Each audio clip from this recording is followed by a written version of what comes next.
യേശുക്രിസ്തുവിനെ അധികാരമുള്ളവരെ വണങ്ങിടാം ദൈവകുഞ്ഞാടിനെ ആരിലും ഉന്നതനെ സ്തുതിക്കട്ടെ. ഹല്ലേലൂയ ഘോഷിച്ചിടാം യേശുവിനെ സത്യസുവിശേഷത്തെ നോക്കി പാർക്കാം യേശുവിനെ വീണ്ടും വരുന്നവനെ ഘോഷിച്ചിടാം യേശുവിനെ സത്യസുവിശേഷത്തെ നോക്കി പാർക്കാം യേശുവിനെ വീണ്ടും വരുന്നവനെ. കരങ്ങൾ ഉയർത്തി ആരാധിക്കാം യേശുവിനെ അധികാരമുള്ളവരെ വണങ്ങിടാം ദൈവകുഞ്ഞാടിനെ ആരിലും ഉന്നതനെ ആരാധിക്കാം യേശുക്രിസ്തുവിനെ അധികാരമുള്ളവരെ വണങ്ങിടാം ദൈവകുഞ്ഞാടിനെ ആരിലും ഉന്നതനെ പുകഴ്ത്തിടാം യേശുവിനെ ഏകരക്ഷകനെ സ്തുതിച്ചിടാം യേശുവിനെ എന്നുമെന്നും പുകഴ്ത്തിടാം യേശുവിനെ ക്രൂശിലെ ജയാളി സ്തുതിച്ചിടാം യേശുവിനെ സ്തുതിക്കവൻ യോഗ്യനല്ലോ.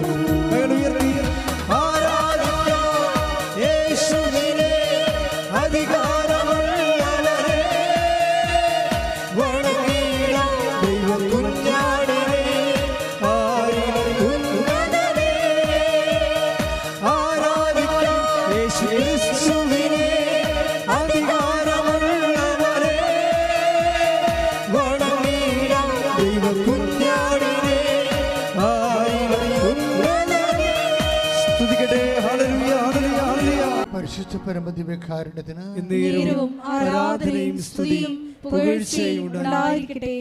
പ്രിയപ്പെട്ടവരെ, ഓരോ മനുഷ്യരുടെ ജീവിതത്തിലും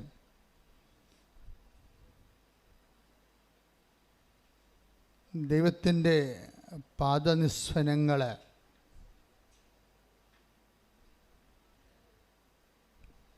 നിശബ്ദതയുടെ ഒരു സ്വരമായിട്ട്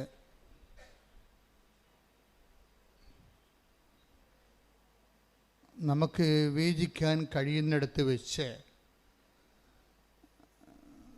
നമ്മുടെ ആധ്യാത്മിക മനുഷ്യൻ ഉണർച്ച പ്രാപിച്ചു വരുന്നുവെന്ന് നമ്മൾക്ക് കരുതാൻ പറ്റും. പക്ഷേ എന്താണ് ഇങ്ങനെ പറയണമെന്ന് ചോദിച്ചു കഴിഞ്ഞാൽ, കഴിഞ്ഞ ദിവസങ്ങളിൽ ഇവിടെ ഒരു സാക്ഷ്യമുണ്ടായി.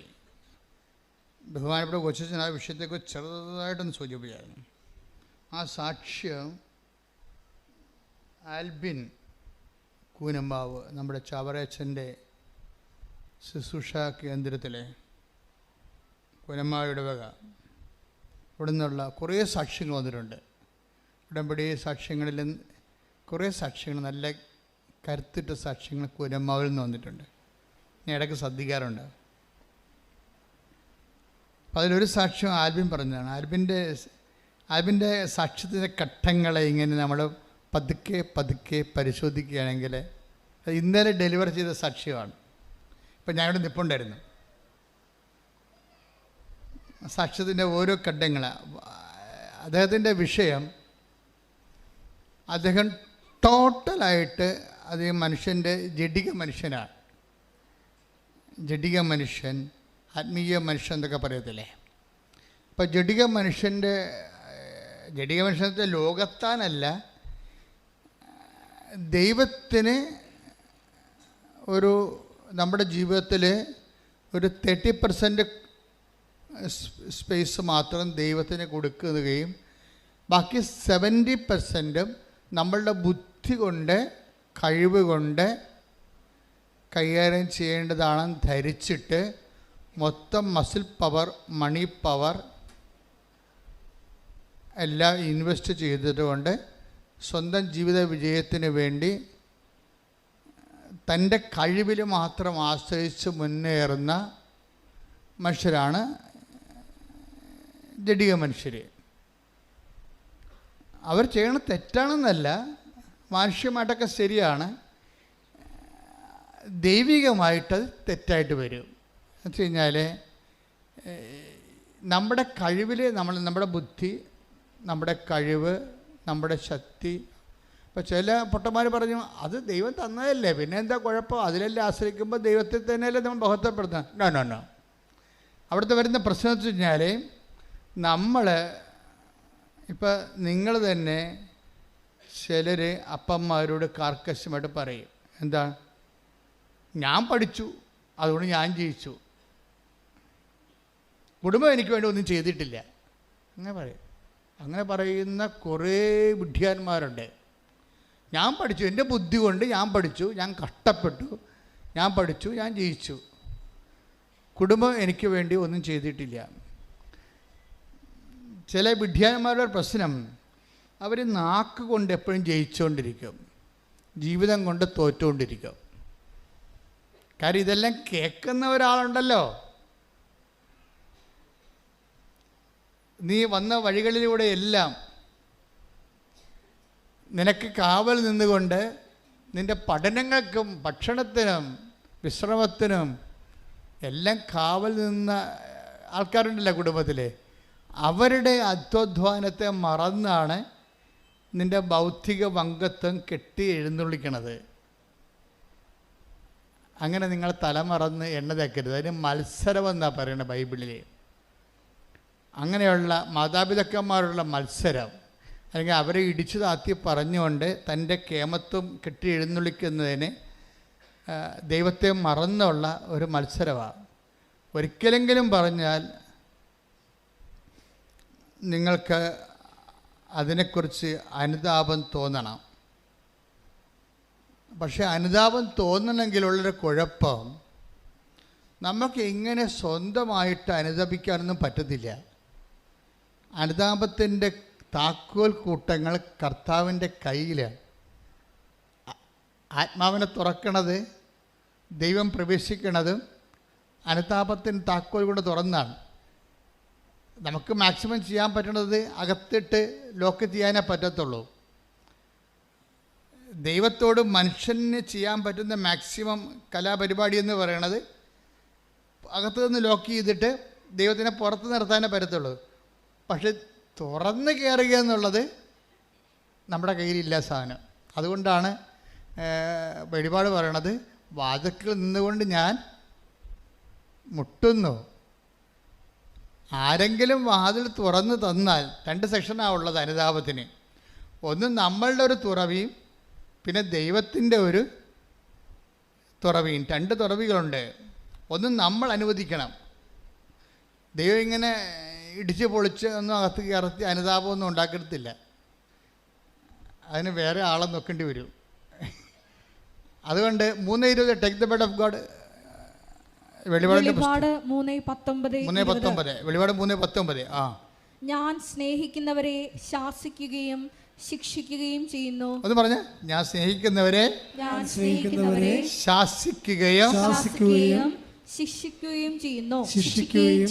അതുകൊണ്ട് തീക്ഷ്ണതയുള്ളവനാകുക, അനുതപിക്കുക. ഇതാ ഞാൻ വാതിലിൽ മുട്ടുന്നു. ആരെങ്കിലും എന്റെ സ്വരം കേട്ട് വാതിൽ തുറന്നു തന്നാൽ ഞാൻ അവന്റെ അടുത്തേക്ക് വരും. ഞങ്ങൾ ഒരുമിച്ച് ഭക്ഷിക്കുകയും ചെയ്യും. ഇതിന് വരുന്ന വിഷയം ഒന്നുകൂടി ആ വചനം ഒന്നുകൂടി വായിച്ച 19. ഞാൻ സ്നേഹിക്കുന്നവരെ, ഒന്ന് പറഞ്ഞേ, ഞാൻ സ്നേഹിക്കുന്നവരെ ശാസിക്കുകയും ശിക്ഷിക്കുകയും ചെയ്യുന്നു. ദൈവത്തിന്റെ ഭാഗത്തുനിന്ന് 2 കാര്യങ്ങൾ വരാം. എന്താണ്? ശാസന വരാം, വഴക്ക് വരാം, പിന്നെന്താണ്? ശിക്ഷ വരാം. എന്ന് വെച്ചാൽ ഇങ്ങനെ ശാസനയും ശിക്ഷയും ഒക്കെ വരുമ്പോൾ സ്വാഭാവികമായിട്ട് ചില ആൾക്കാർ അതിനോട് പിന്നെ പതുക്കെ പതുക്കെ ശാസനയും ശിക്ഷയുമുള്ള ഞാനെന്തിനാ പിന്നെ ഇത്രയും കഷ്ടപ്പെട്ട് പ്രാർത്ഥിക്കണത്, പ്രാർത്ഥിച്ചിട്ട് പിന്നെയും ദുഃഖവും കഷ്ടപ്പാടും തന്നെയാണല്ലോ വരണത്, നമ്മുടെ വഴിയിൽ പിന്നെയും ക്ലേശമാണല്ലോ. അപ്പോൾ പ്രാർത്ഥന കൂടുമ്പോഴാണ് ക്ലേശങ്ങൾ വരണമെന്ന് ചില വിഡ്ഢിയാന്മാരായ ബ്രദേഴ്സ് വീടുകളിൽ കയറി ഇറങ്ങി അബലകളായ സ്ത്രീകളെ ഉപദേശിക്കുകയും വഴിതെറ്റിക്കുകയും ചെയ്യും. ഇതൊക്കെ അന്നും ആദിമസഭയിലുണ്ടായിരുന്നു, ഇന്നും ഉണ്ട്.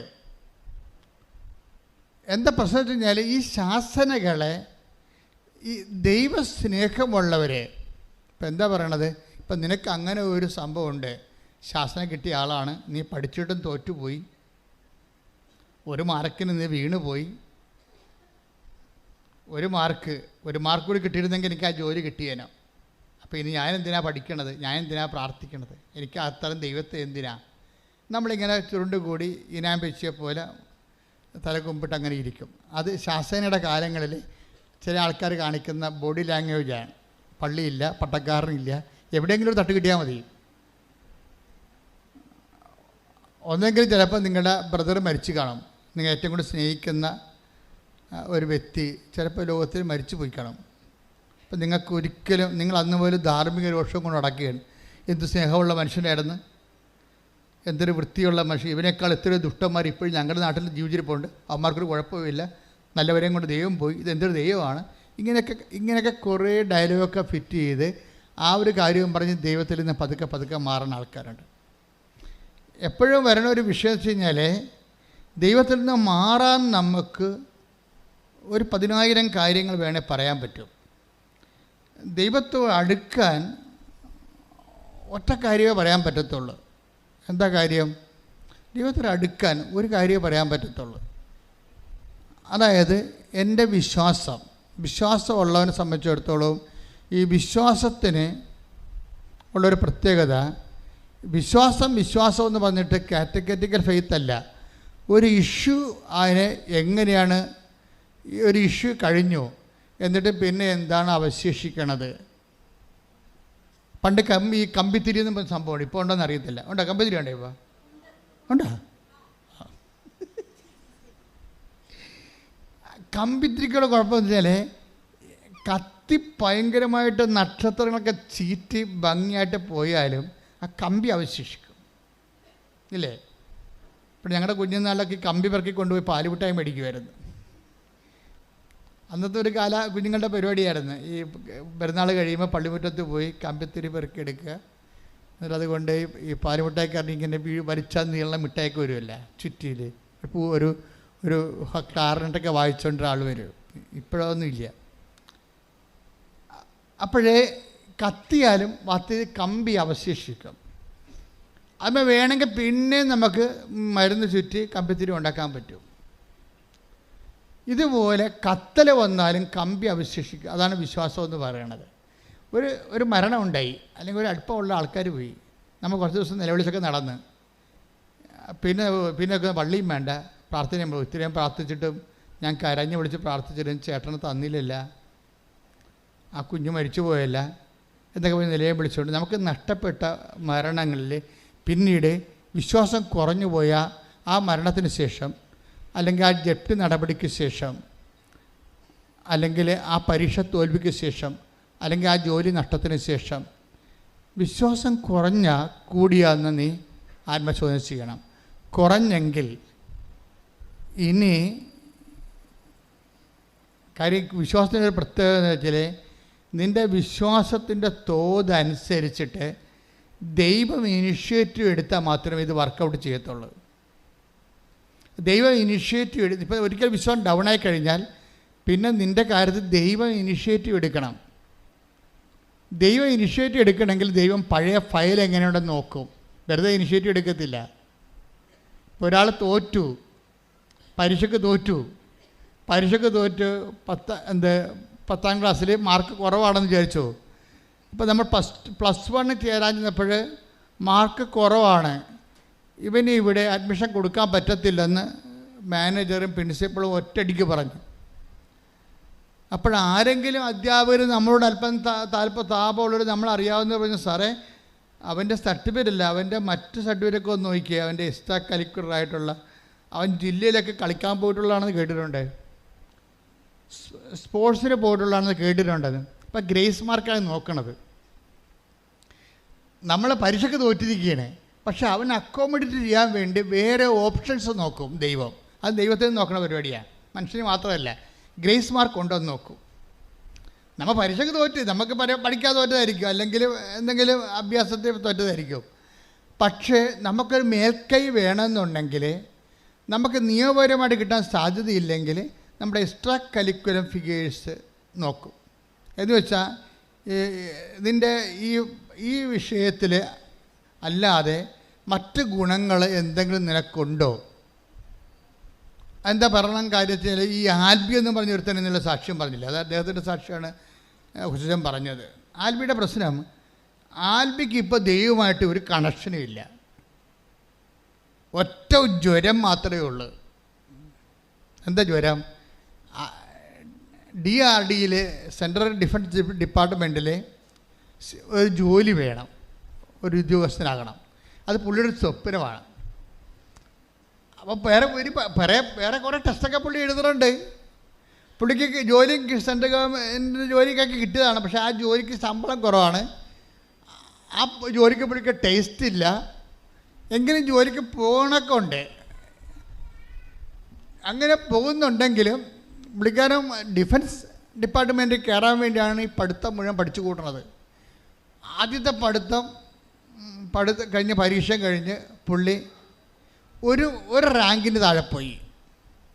അവിടെ ഭയങ്കര സ്ക്രീനിങ്ങും അല്ലേ, ഒരു റാങ്കിന് താഴെ പോയി. പുള്ളിക്ക് ഭയങ്കര ഡെസ്പായ ആൾ. പിന്നെ അടുത്ത 3 കൊല്ലത്തിൽ ഒരിക്കലും ടെസ്റ്റുള്ളു. 2016 പുള്ളിക്ക് ടെസ്റ്റ് തുടങ്ങിയതാണ് പുള്ളിക്കാരൻ. ഈ ഡിപ്പാർട്ട്മെൻറ്റിൽ കയറാൻ വേണ്ടി 2016 തുടങ്ങിയതാണ്. 16 കഴിഞ്ഞിട്ട് 19, ആ 16 ടെസ്റ്റ് ഒരു റാങ്കിന് പോയി. പിന്നെ 16 തൊട്ട് 19 വരെ അടുത്ത കോൾ ഫോർ എക്സാം കാത്തിരുന്നുകൊണ്ട് പുള്ളി ട്രൈ ചെയ്തുകൊണ്ടിരിക്കുക. 3 കൊല്ലം പള്ളി പോക്കില്ല, കുടുംബ പ്രാർത്ഥനയില്ല, പഠിത്തത്തോട് പഠിത്തം. അതെല്ലാം പുള്ളി പറയുന്നുണ്ട്, സുന്ദരമായ സാക്ഷ്യമാണ്. അമ്മ പറയടാ ഇത് ഞായറാഴ്ചയാണ്. അപ്പോൾ പറയും എനിക്ക് പഠിക്കാനുണ്ടെന്ന് പറയും. എടാ ഇന്ന് ഞായറാഴ്ചയാണെന്ന് അമ്മയും 3 കൊല്ലം 2016 തൊട്ട് 19 വരെ അമ്മ പറഞ്ഞിട്ടുണ്ട്. അമ്മമാർ പറയുന്നുണ്ടെങ്കിൽ അവർ കേൾക്കുന്നില്ല എന്ന് ചോദിച്ചിട്ട് പറയാണ്ടിരിക്കരുത്. നിങ്ങളുടെ ജോലി പറയുകയെന്ന് മാത്രമാണ്. മനസ്സിലായില്ലേ? അത് നിങ്ങളുടെ കടമയാണത്. പറഞ്ഞില്ല എന്നുണ്ടെങ്കിൽ നിങ്ങൾ അവൻ്റെ വിശ്വാസ തകർച്ചയിൽ നിങ്ങൾക്കും വിശ്വാസ തകർച്ച സംഭവിച്ചു എന്നാവും. അപ്പോൾ അമ്മയും മകനെയും വിശ്വാസ തകർച്ചയാവും. പിന്നെ ദൈവത്തിന് ഇനീഷ്യേറ്റീവ് എടുക്കേണ്ട കാര്യമില്ല. തള്ളയും തീരുമാനമായില്ല, തള്ളയുടെ കാര്യത്തിൽ തീരുമാനമായി. അപ്പോൾ തള്ളമാരൊരിക്കലും വീഴരുത്. മക്കൾ വീണാലും അമ്മമാർ വീഴരുത്. മനസ്സിലായാ?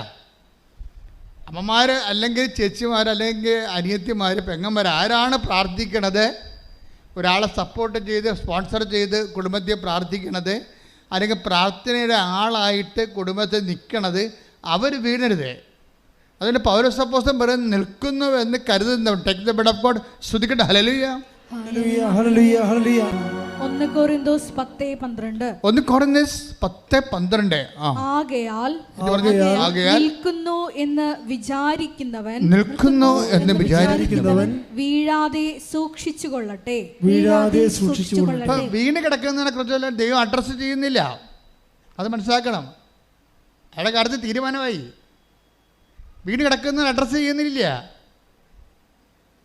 അത് നിസ്സാര കാര്യമല്ല. ദൈവം നിൽക്കുന്ന ആളാണ്. ദൈവത്തിൻ്റെ ക്യാമറ ഈ നിൽക്കുന്ന ആളിലേക്കാൻ തിരിയാണ്. വീണ് കിടപ്പുണ്ട്, അവൻ ശവമായി പോയി. അവിടെ ഒരുത്തൻ നിപ്പുണ്ട്, അവൻ്റെ അമ്മ സ്പോൺസർ, അവന് വേണ്ടി പ്രാർത്ഥിച്ചുകൊണ്ടൊരു അമ്മ നിപ്പുണ്ട്. ദൈവത്തിൻ്റെ കണ്ണെപ്പോഴും ഈ നിൽക്കുന്ന അമ്മയിലാക്കാണ്. അതിലെന്താ പറയണത്? നീ നിൽക്കുകയാണിപ്പോൾ, പക്ഷെ നിൽക്കുന്നതെന്ന് കരുതുന്ന നീയും വീഴാതെ നോക്കണം എന്ന് പറയും. പ്രാർത്ഥിക്കുക, കർത്താവേ വിശ്വാസത്തിലെ ദൈവസ്നേഹത്തിലെ പ്രത്യാശയിലെ നിൽക്കുന്നുവെന്ന് കരുതുന്ന ഞാൻ വീഴാതിരിക്കുവാൻ വീഴാതിരിക്കുവാൻ അമ്മേ പരിശുദ്ധമ്മേ അമ്മേ പരിശുദ്ധമ്മേ അമ്മയുടെ പൊൻകരങ്ങളിലെ അമ്മയുടെ പൊൻകരങ്ങളില് എന്റെ വിശ്വാസത്തെ താങ്ങി നിർത്തണമേ. എന്റെ വിശ്വാസത്തെ താങ്ങി എന്റെ നിർത്തണമേ. വിശ്വാസത്തെ താങ്ങി നിർത്തണമേ. എന്റെ വിശ്വാസത്തെ താങ്ങി എന്റെ നിർത്തണമേ. വിശ്വാസത്തെ താങ്ങി നിർത്തണമേ. എന്റെ വിശ്വാസത്തെ താങ്ങി നിർത്തണമേ. ശ്രദ്ധിക്കട്ടെ. ഹല്ലേലൂയ. ഹല്ലേലൂയ. പരിശുദ്ധ പരമ ദിവ്യകാരുണ്യത്തിന് എന്നേരവും ആരാധനയും സ്തുതിയും പുകഴ്ചയും ഉണ്ടായിരിക്കട്ടെ. ഇനി വീണുപോയി എന്ന് വിചാരിച്ചുകൊണ്ട് ചത്തുപോയെന്ന് കരുതരുത്. വീണുപോയവന് നീ നിന്റെ പഴയ ഫയലിൽ എക്സ്ട്രാ കരിക്കുലം എല്ലാം ഉണ്ടെങ്കിൽ ദൈവത്തിന് ഒരു കരുണ തോന്നാൻ സാധ്യതയുണ്ട്. വീണ് പോയാൽ അവിടെ കിടന്ന് ചത്തുപോകണമെന്ന് നീ വിചാരിക്കരുത്. വീണ് പോയെങ്കിൽ ഇപ്പം ആൽബിൻ്റെ കാര്യം എന്താണ്? ആൽബിന് വീണ്ടും അവൻ 2019 പരീക്ഷ എഴുതും.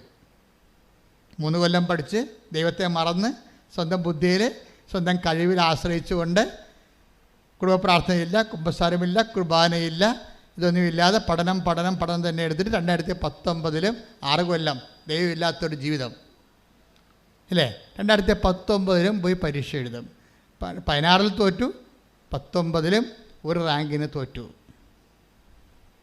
അപ്പോൾ പുള്ളിക്കാരൻ പറയണത് എനിക്ക് ഡെലീരിയമായിപ്പോയെന്നാണ് പറയണത്. പനി ബാധിച്ചിട്ട് ഡിപ്രഷൻ കയറി ബോധം പോയി. ഞാൻ പിന്നെ മുറി അടച്ചിട്ട് ഭ്രാന്തായിട്ട് അകത്തിരിക്കുകയാണെന്ന്. ആ പ്രശ്നത്താ നമ്മൾ ദൈവത്തിൻ്റെ ദൈവിക കൃപ കുറയുന്ന അനുസരിച്ച് കൊണ്ട് മസിൽ പവറിലും മണി പവറിലും സ്വന്തം കഴിവ് ആശ്രയിച്ച് മാത്രം പരാജയം വാങ്ങിക്കുമ്പോൾ നമ്മൾ ഡിപ്രസ്ഡായി പോയി കഴിഞ്ഞാൽ പരാജയ പ്രശ്നം നമ്മളെ താങ്ങാൻ ആരുമില്ല. ഇവന് ഡിപ്രഷനായി. അപ്പോൾ അവൻ പറയും എനിക്കൊരു സൈക്കോളജിസ്റ്റിനെ കാണുന്ന മണ്ണാൻ കേട്ടോ. അങ്ങനെയാണ് സംഭവം. ഈ നശിച്ചവന് എല്ലാം ഇതുപോലെയുള്ള ചിന്ത വരത്തുള്ളൂ. സൈക്കോളജിസ്റ്റ് മോശമാണെന്ന് പറഞ്ഞില്ല. കാരണം അവൻ്റെ പ്രശ്നം സൈക്കോളജിസ്റ്റിനെ കാണുന്നതല്ല പ്രശ്നം തീരണത്. അതാണ് വിഷയം. സൈക്കോളജിസ്റ്റും കൗൺസിലിംഗ് നല്ലതായിരിക്കും, പക്ഷെ അവൻ്റെ വിഷയത്തിൽ ഹീൽ ചെയ്യാൻ അവനെ തൽക്കാലം ഡിപ്രഷനിൽ നിന്നൊന്ന് ഉയർത്തി നിർത്താം. പക്ഷെ അവൻ്റെ പ്രശ്നം അതല്ലല്ലോ, അവൻ്റെ ജീവിതം വീണ്ടെടുക്കുകയല്ലേ. നമ്മുടെ മാനസിക നില വീണ്ടെടുക്കുന്നത് maybe it is a good thing. പക്ഷെ അവൻ്റെ പ്രശ്നം അതല്ല, അവൻ്റെ ജീവിതം വീണ്ടെടുക്കണം. ഇപ്പം അവൻ സംസാരിക്കുന്നില്ല ആരോടും, ഡിപ്രസ്ഡായിട്ട് മുറിയും പൂട്ടി അകത്തിരിക്കുകയാണ്. ആരെന്നെ രക്ഷിക്കുമെന്ന് വിചാരിച്ചുകൊണ്ടിരിക്കുകയാണ്. ഈ എല്ലാവരുടെ ജീവിതത്തിലുണ്ടാകും ആര് എന്നെ രക്ഷിക്കുമെന്ന്, ആരെന്നെ രക്ഷിക്കും. ഇപ്പം നമ്മൾ പല കാര്യം പറയും. സൂപ്പർ സ്പെഷ്യാലിറ്റി ആശുപത്രിയിൽ പോകാം, അല്ലെങ്കിൽ ജ്യോത്സ്യൻ്റെ അടുത്ത് പോകാം, അല്ലെങ്കിൽ ഇങ്ങനെ ഓരോ കാര്യം നമുക്ക് പറയാം.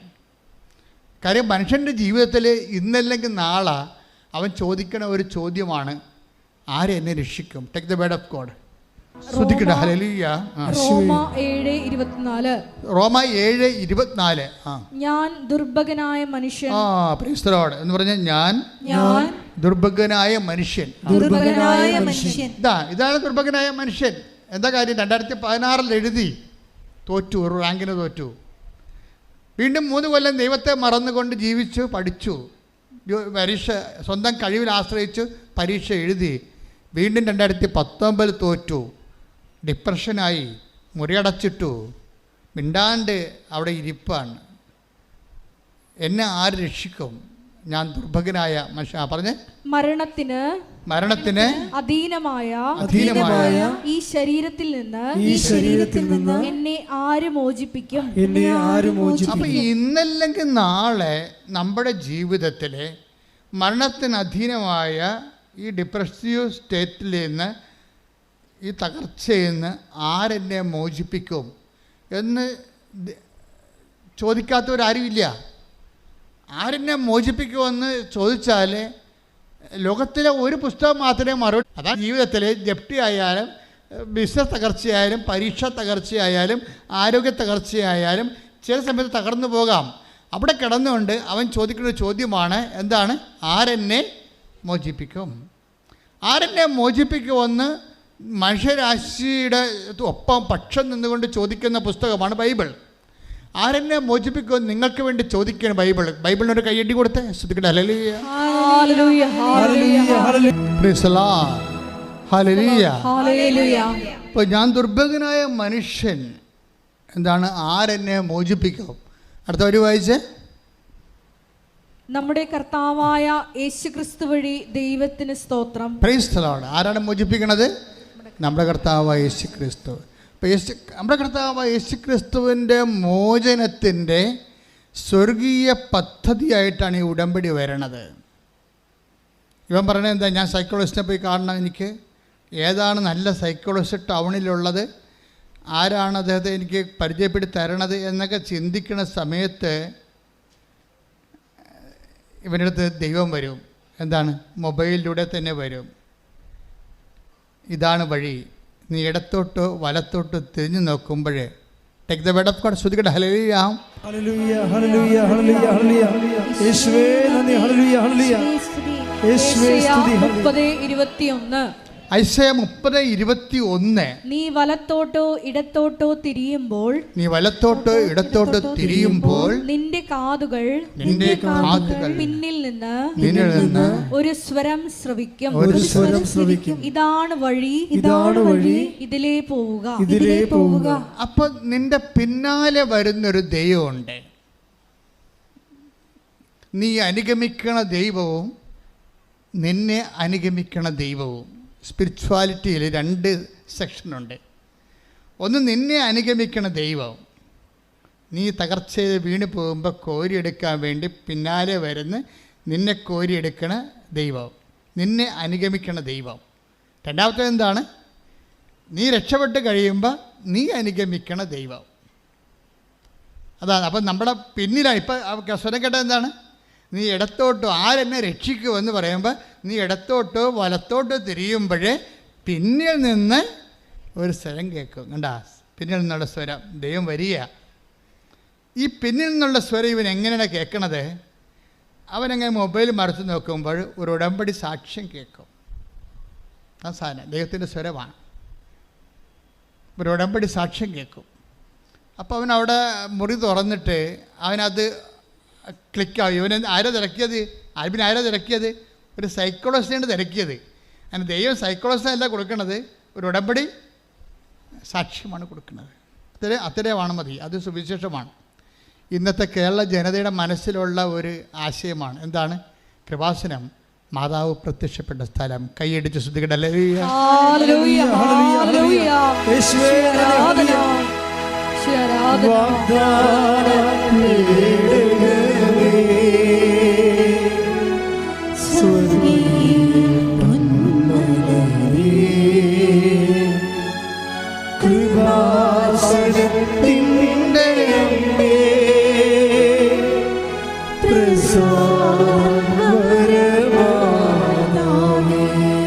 ഇത്രയും മാത്രം. This is the primary first hand knowledge. ഇന്നത്തെ മനുഷ്യരുടെ വീണ്ടെടുപ്പിൻ്റെ ഒരു നോഷൻ ഓഫ് റിഡംഷൻ. കൃപാസനം മാതാവ് പ്രത്യക്ഷപ്പെട്ട സ്ഥലം. ഇത് കേട്ടപ്പോൾ ഇവന് ഭയങ്കര സന്തോഷമായി. അവനെന്താ പറയണത്? എനിക്ക് ഈശോയുടെ അധികം ബന്ധമൊന്നുമില്ല, പക്ഷെ എനിക്ക് മാതാവിനോട് ഭയങ്കര ബന്ധമായിരുന്നെന്ന്. ഇപ്പോഴല്ല, പണ്ട്. എനിക്ക് ഈശോയുടെ അധികം ബന്ധമൊന്നുമില്ല, പക്ഷേ എനിക്ക് മാതാവിനോട് ഭയങ്കര അടുപ്പമാണ്. എന്താ കാര്യത്തിൽ? ഞാൻ പണ്ട് വല്ലാർപാടം പള്ളിയിൽ എല്ലാ സന്ധ്യയ്ക്കും പോയി മാതാവിനെ കാണുമായിരുന്നെന്ന്. ഇതാണ് എക്സ്ട്രാ കരിക്കുലം എന്ന് ഞാൻ മുമ്പ് പറഞ്ഞത്. കരിക്കുലത്തിലില്ല, ഈശോയിൽ അവന് വിശ്വാസം അടുപ്പമില്ല. പിന്നെ എന്താണ് എക്സ്ട്രാ കരിക്കുലം നമ്മൾ ചെയ്യുന്നത്? അതായത് എന്തുകൊണ്ട് വൈ വി പ്രൊമോട്ട് മേരി? എന്താ കാര്യം? എന്താണ്? സാധാരണ മനുഷ്യന്, വീണുപോയവന് താങ്ങാൻ അമ്മയാണ് എപ്പോഴും ഏറ്റവും നല്ലത്. ഇപ്പം അന്ന് അമ്മയുമായിട്ട് ഒരു കാലത്ത് ഇവനൊന്ന് പച്ചപ്പിടിച്ച് വരുന്ന പഠനകാലങ്ങളിൽ അമ്മയുമായിട്ട് ഇത്തിരി അടുപ്പം ഉണ്ടായിരുന്നു. അമ്മ അത് സൂക്ഷിച്ചു വെച്ചിരുന്നു. ഇവൻ ചത്തതുപോലെ കിടക്കുകയാണെങ്കിലും ഇവനെ പൊക്കിക്കൊണ്ടുവന്ന് അമ്മ ആ ഉടമ്പടി ധ്യാനം കാണിച്ചു കൊടുത്ത ആദ്യം. അമ്മ വന്നെ വരവ് കണ്ടില്ലേ? ആളെ പതുക്കെ ഈ ആളെ ടേക്കപ്പ് ചെയ്യാൻ പോയി. ഇവൻ 0 ആയിപ്പോയി.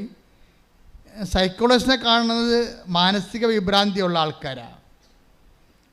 അങ്ങനെയുള്ളൊരു അവസ്ഥയിലേക്ക്, ഡിപ്രഷൻ മൂഡിലേക്ക് തൻ്റെ മകൻ പോകണമെന്ന് മനസ്സിലാക്കിയപ്പോൾ അമ്മ അവൻ്റെ ഒരു വഴി കാണിച്ചു കൊടുക്കുകയാണ്, ഉടമ്പടി. അപ്പോൾ അന്ന് പോലെ അവൻ്റെ മനസ്സിൽ തോന്നി മാതാവിൻ്റെ അടുത്ത് വരണം, ഉടമ്പടി എടുക്കണം. പക്ഷേ ഉടമ്പടി എടുക്കാൻ നേരത്ത് പുള്ളിക്കാരൻ്റെ ഉള്ളിൽ തന്നെ പ്രശ്നമുണ്ട്. പറയും, ഉടമ്പടി ഒന്നും എടുത്താൽ എനിക്ക് പറ്റത്തില്ല, കാരണം കേൾക്കുമ്പോൾ ഭയങ്കര പാടാണല്ല. ഉടമ്പടി ജഡിക മനുഷ്യന് ഭയങ്കര പാടാണ്. എനിക്ക് ആദ്യം ദൈവം ഉടമ്പടി തന്നപ്പോൾ ജഡിക മനുഷ്യനെ ഒഴിവാക്കിക്കൊണ്ട് തന്നെയാണ് ഉടമ്പടി ചെയ്തത്. അല്ല എല്ലാത്തിനും മരിച്ചു വാരി ഇതിൻ്റെ അകത്ത് കൊണ്ടുവരാൻ ഞാൻ ഉദ്ദേശിച്ചിട്ടില്ലായിരുന്നു. ദൈവത്തിൽ നിന്ന് അല്പമെങ്കിലും തീപ്പൊരിയുള്ളവൻ ഊതിക്കത്തിച്ച കത്തണ കക്ഷികൾക്ക് മാത്രമാണ് ഉടമ്പടി അന്നും ഇന്നും സംലഭ്യമായിരിക്കുന്നത്. എന്ന് വെച്ചാൽ കൈനനയാതെ, ദൈവത്തിന് വേണ്ടി ജീവിക്കാതെ, ദൈവത്തിൻ്റെ സാക്ഷിയാകാതെ, സത്യസന്ധമായ ദൈവത്തെ സ്നേഹിക്കാത്ത ഒരു മനുഷ്യനും ഈ സ്വർഗീയ അവകാശത്തെ പങ്കാളികളാകരുത് എന്നുള്ള ബോധമാണ് അമ്മ എനിക്ക് ഉടമ്പടി പുസ്തകം എഴുതുമ്പോൾ തന്നുകൊണ്ടിരുന്നത്. അതുകൊണ്ട് ഭയങ്കരമായ രീതിയിൽ എക്സ്ട്രാ ആയിട്ടുള്ള ബേഡൻസ് വെച്ചിട്ടുണ്ട്. എന്താണ്? കൃപാസനം പത്രം കൊണ്ട് നടന്ന് കൊടുക്കണം, മഴയത്തും വെയിലത്തും. പോരെ പരിപാടി. നാണം കട ഇതിനേക്കാൾ വലിയ കാര്യം എന്നുണ്ട്. ഒരു മനുഷ്യൻ നാണവും മാനവും ഉള്ളവനാണ്. അവനെക്കുറിച്ച് തന്നെ ആവശ്യമില്ലാത്ത അതിബോധ്യങ്ങളുണ്ടെങ്കിൽ അവന് ഉടമ്പടിയിൽ പങ്ക് ഉണ്ടാകരുതെന്ന രീതിയിൽ തന്നെ ഇത് ചെയ്തിരിക്കണത്. അല്ല വഴിയെ പോയുള്ളവന് കയറി ഇതിൻ്റെ അകത്ത് പണിയാനൊന്നും പറ്റത്തില്ല. അതായത് ദൈവത്തോട് അല്പമെങ്കിലും അടുപ്പമുള്ളവനെ, ദൈവത്തിന് വേണ്ടി ജീവിക്കാൻ വേണ്ടി മാത്രം ദൈവസ്നേഹം ഇപ്പോഴും അവശേഷിച്ചിരിക്കുന്നവനെ രക്ഷപ്പെടാനുള്ള മാർഗമായിട്ടാണ് ദൈവം ആദ്യം ഉടമ്പടി തന്നത്.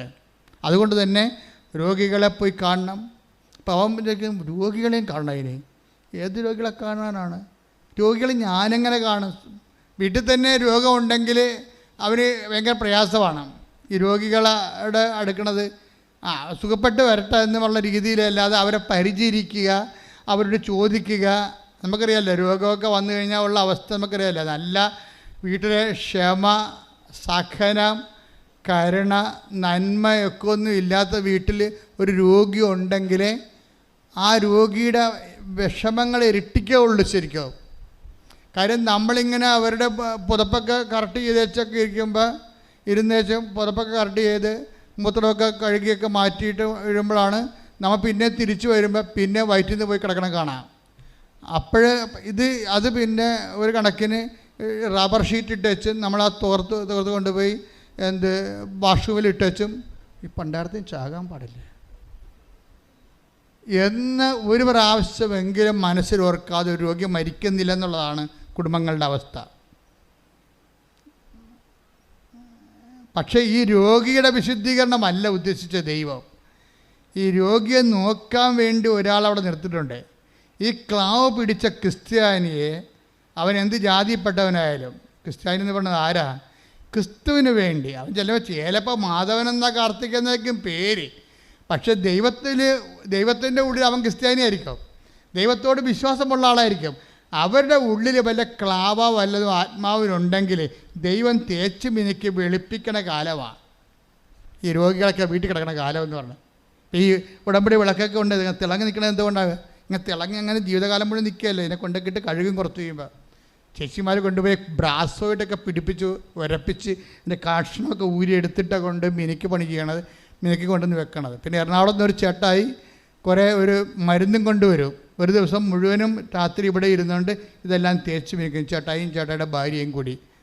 അവർക്കിതിൻ്റെ പണിയാണ്. അപ്പോൾ ഇത് കണ്ടപ്പോൾ അവർക്ക് തോന്നി ഇത് മിനുക്കി കൊടുക്കണം, മാതാവിൻ്റെ മുമ്പിൽ നിന്ന് കത്തണ വിളക്കല്ലേ, മിനുങ്ങിയിരിക്കട്ടെന്ന്.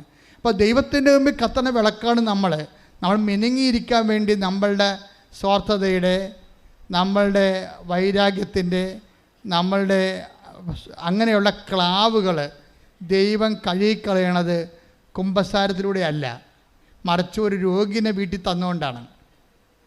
ഒരു രോഗിനെ വീട്ടിൽ തരുമ്പോൾ നിനക്കറിയാമല്ലോ, ഒന്നാമത്തേൽ നിനക്ക് മര്യാദയ്ക്ക് രുചിയുള്ള ഭക്ഷണം കഴിക്കാൻ പറ്റത്തില്ല. എന്താ കാര്യം? രോഗിക്കുള്ള ഭക്ഷണങ്ങൾ പല വ്യത്യാസമുള്ള ഭക്ഷണങ്ങളായിരിക്കും.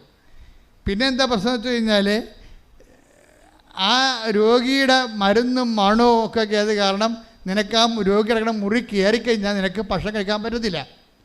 ഇങ്ങനെയുള്ള കുറേ സാഹചര്യങ്ങൾ ക്രിസ്തുവിൻ്റെ നാമത്തിൽ നീ ഏറ്റെടുക്കുമ്പോൾ ആണ് നീ പുണ്യപൂർണ്ണമായിട്ട് വരണത്. മനസ്സിലായില്ലേ? പണിയാണേ, നിസ്സാരമല്ല. കൃപയുടെ വഴികൾ അങ്ങനെയാണ് വെച്ചിരിക്കുന്നത്. അല്ലാതെ ആരും ഇങ്ങനെ കൈ നനയാതെ മീൻ പിടിക്കാമെന്ന് വിചാരിക്കരുത്. കാര്യം ദൈവം അങ്ങനെ ചെയ്തിട്ടില്ല. കുരിശുരൂപം കാണുമ്പോൾ അറിയാൻ പറ്റും എന്താണ് ഇതിന്. കഷ്ടപ്പെട്ട് തന്നെയാണ്, പാപത്തിന് പരിഹാരം ചെയ്തിട്ട് തന്നെയാണ് നമ്മൾ വീണ്ടെടുത്തിരിക്കണമെന്നുണ്ടെങ്കിൽ അതിൻ്റെ ഒരു ഇൻസ്റ്റാൾമെൻറ്റ് നമ്മുടെയൊക്കെ ചോദിക്കും. കർത്താവ് എനിക്ക് വേണ്ടി തൂങ്ങി മരിച്ച് കഷ്ടപ്പെട്ട് പങ്കപ്പാട് അനുഭവിച്ചല്ല എന്ന് എൻ്റെ ഓഹരി തരാൻ പറഞ്ഞാൽ പറയും, നീ അത് പേയ്മെൻറ്റ് ചെയ്യാൻ പറയും, നിൻ്റെ പേയ്മെൻറ്റ് വെക്കാൻ പറയും, നിൻ്റെ പേയ്മെൻറ്റ്. അതുകൊണ്ട് തന്നെ നമ്മളുടെ ഓരോ ശുശ്രൂഷകളും കർത്താവിൻ്റെ നാമത്തിലായിരിക്കണം. വേറെ ആരുടെ നാമത്തിൽ, എൻ്റെ ഭർത്താവിൻ്റെ നാമത്തിൽ കുഞ്ഞുങ്ങൾ നോക്കിയിട്ട് കാര്യമില്ല. എൻ്റെ ചേട്ടായി, നിങ്ങളെ ഓർത്താണ് ഞാൻ കുഞ്ഞുങ്ങളെ നോക്കിക്കൊണ്ട് ഇവിടെ നിൽക്കണത്. ഭയങ്കര പാടാണ് കേട്ടോ.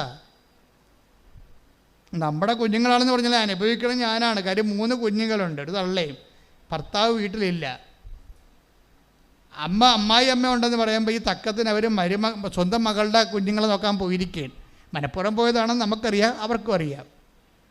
പക്ഷെ അവർക്ക് പോകാതിരിക്കാൻ പറ്റത്തില്ല. അവർക്കിടെ കുഞ്ഞുങ്ങൾക്ക് പോയി നോക്കേണ്ടത് ഇവർക്കൊരു പണി കൊടുക്കാൻ വേണ്ടി അവരുടെ മനസ്സിലുള്ള ചിന്ത. ഇങ്ങനെ അഴുക്ക് പിടിച്ച ചിന്തകളുമായിട്ട് ജീവിക്കുന്ന അമ്മായിയമ്മമാരും ഉണ്ട്, മരുമക്കളുണ്ട്.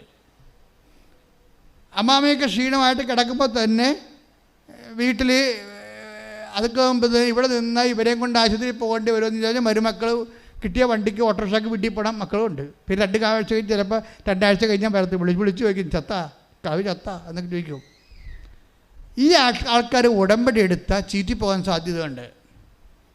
ഉടമ്പടി എടുത്ത കാര്യം നമ്മുടെ മനസ്സ്, ഉടമ്പടി എന്ന് പറയുന്നത് ദൈവവുമായിട്ടുള്ള ഉടമ്പടിയാണ്.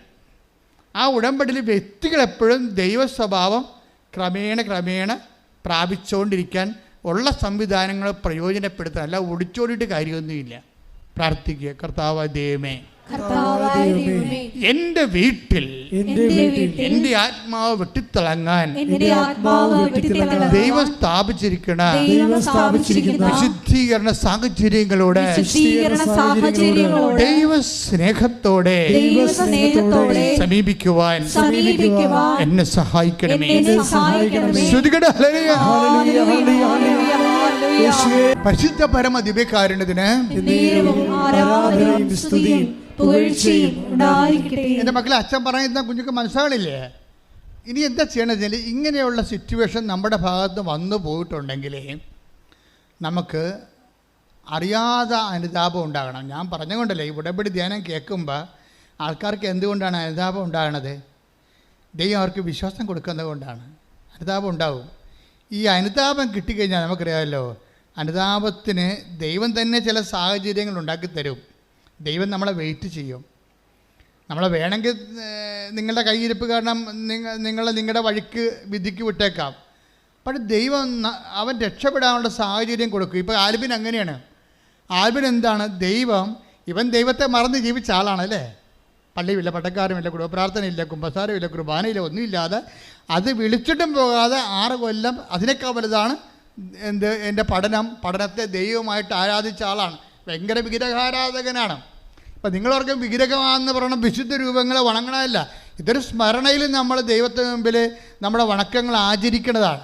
വിഗ്രഹം എന്ന് പറഞ്ഞാൽ എന്താണ്? ദൈവത്തിൻ്റെ സ്ഥാനത്ത് നിൻ്റെ പഠനം വന്നാലും, നിൻ്റെ കാനഡ വന്നാലും, നിൻ്റെ ബിസിനസ് വന്നാലും വിഗ്രഹമായി. അതാണ് വിഗ്രഹാരാധന.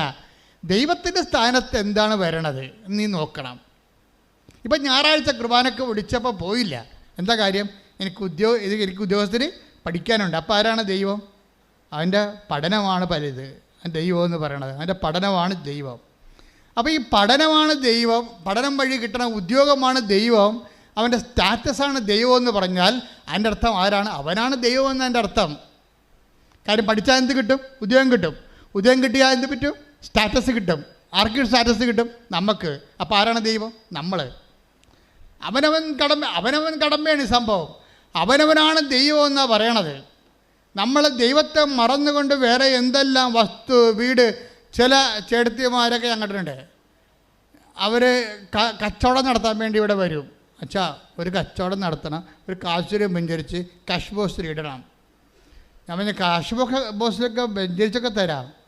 പക്ഷേ ഈ കച്ചവടം നിങ്ങൾ അവസാനം ദൈവമാക്കരുത്. കാര്യം ഇപ്പോൾ അവർക്ക് മര്യാദയ്ക്ക് ഭക്ഷണം കഴിച്ച് ജീവിക്കാൻ പറ്റണണ്ടേ. അവരുടെ ഒരു ചിന്ത എന്ന് പറയണത്, ഒരു റോഡ് കറങ്ങി തിരിഞ്ഞ് വരുന്നുണ്ട് നമ്മുടെ നാട്ടിലേക്ക്, നമ്മുടെ ഭാഗത്തേക്ക്. അപ്പം നമ്മൾ കച്ചവടം കിട്ടില്ലെങ്കിൽ എലിസിക്കുട്ടി നേരത്തെ പോയി കച്ചവടം വെച്ച് പാസ്സാക്കി നാട്ടുകാരെല്ലാം ഉള്ളിയും മുളകും പുളിയൊക്കെ മേടിക്കാൻ വേണ്ടി അവിടെ ചെല്ലും. അവിടെ പറ്റുപടി തുടങ്ങിക്കഴിഞ്ഞാൽ പിന്നെ ഒരു പൂച്ചക്കളി ഇവിടെ വരത്തില്ല. അതുകൊണ്ട് നമ്മൾ നേരത്തെ ഓടുന്ന പട്ടിക്ക് ഒരു നേരം നേരത്തെ എറിഞ്ഞു കഴിഞ്ഞാൽ സ്വാഭാവികമായിട്ടും അവളേക്കാൾ 10 പൈസ കൂടുതൽ നമുക്ക് ഉണ്ടാക്കാം വേണ്ടെന്നും കടമിടണ്ടെന്നും അല്ല അച്ഛൻ പറഞ്ഞത്. അച്ഛൻ പറഞ്ഞതിൻ്റെ കാരണം ഇത്രയേ ഉള്ളൂ. നാളെ എൽസിക്കുട്ടിക്ക് വേണ്ടി പണി കൊടുക്കാൻ വേണ്ടി ഞായറാഴ്ച മുടക്കിക്കൊണ്ട് കടയും തുറന്നുകൊണ്ടിരിക്കുന്നതല്ലേ പറയണത്. മനസ്സിലായില്ലേ? ഒത്തിരി കടക്കാർ നശിച്ചു പോയതിൻ്റെ കാരണം, ഒത്തിരി പശുക്കൾക്ക് രോഗം വന്ന് ചത്തുപോയതിൻ്റെ കാരണം ഈ പാല് കറക്കാനും കറവെടുക്കാനും കുഞ്ഞുങ്ങളെ തീറ്റാനും കുഞ്ഞുങ്ങളെ കൊണ്ട് കെട്ടാനും വേണ്ടി കൃപാനെ നിങ്ങൾ ഈട് വെച്ച് കൊടുത്തു എന്നാണ് എൻ്റെ അർത്ഥം.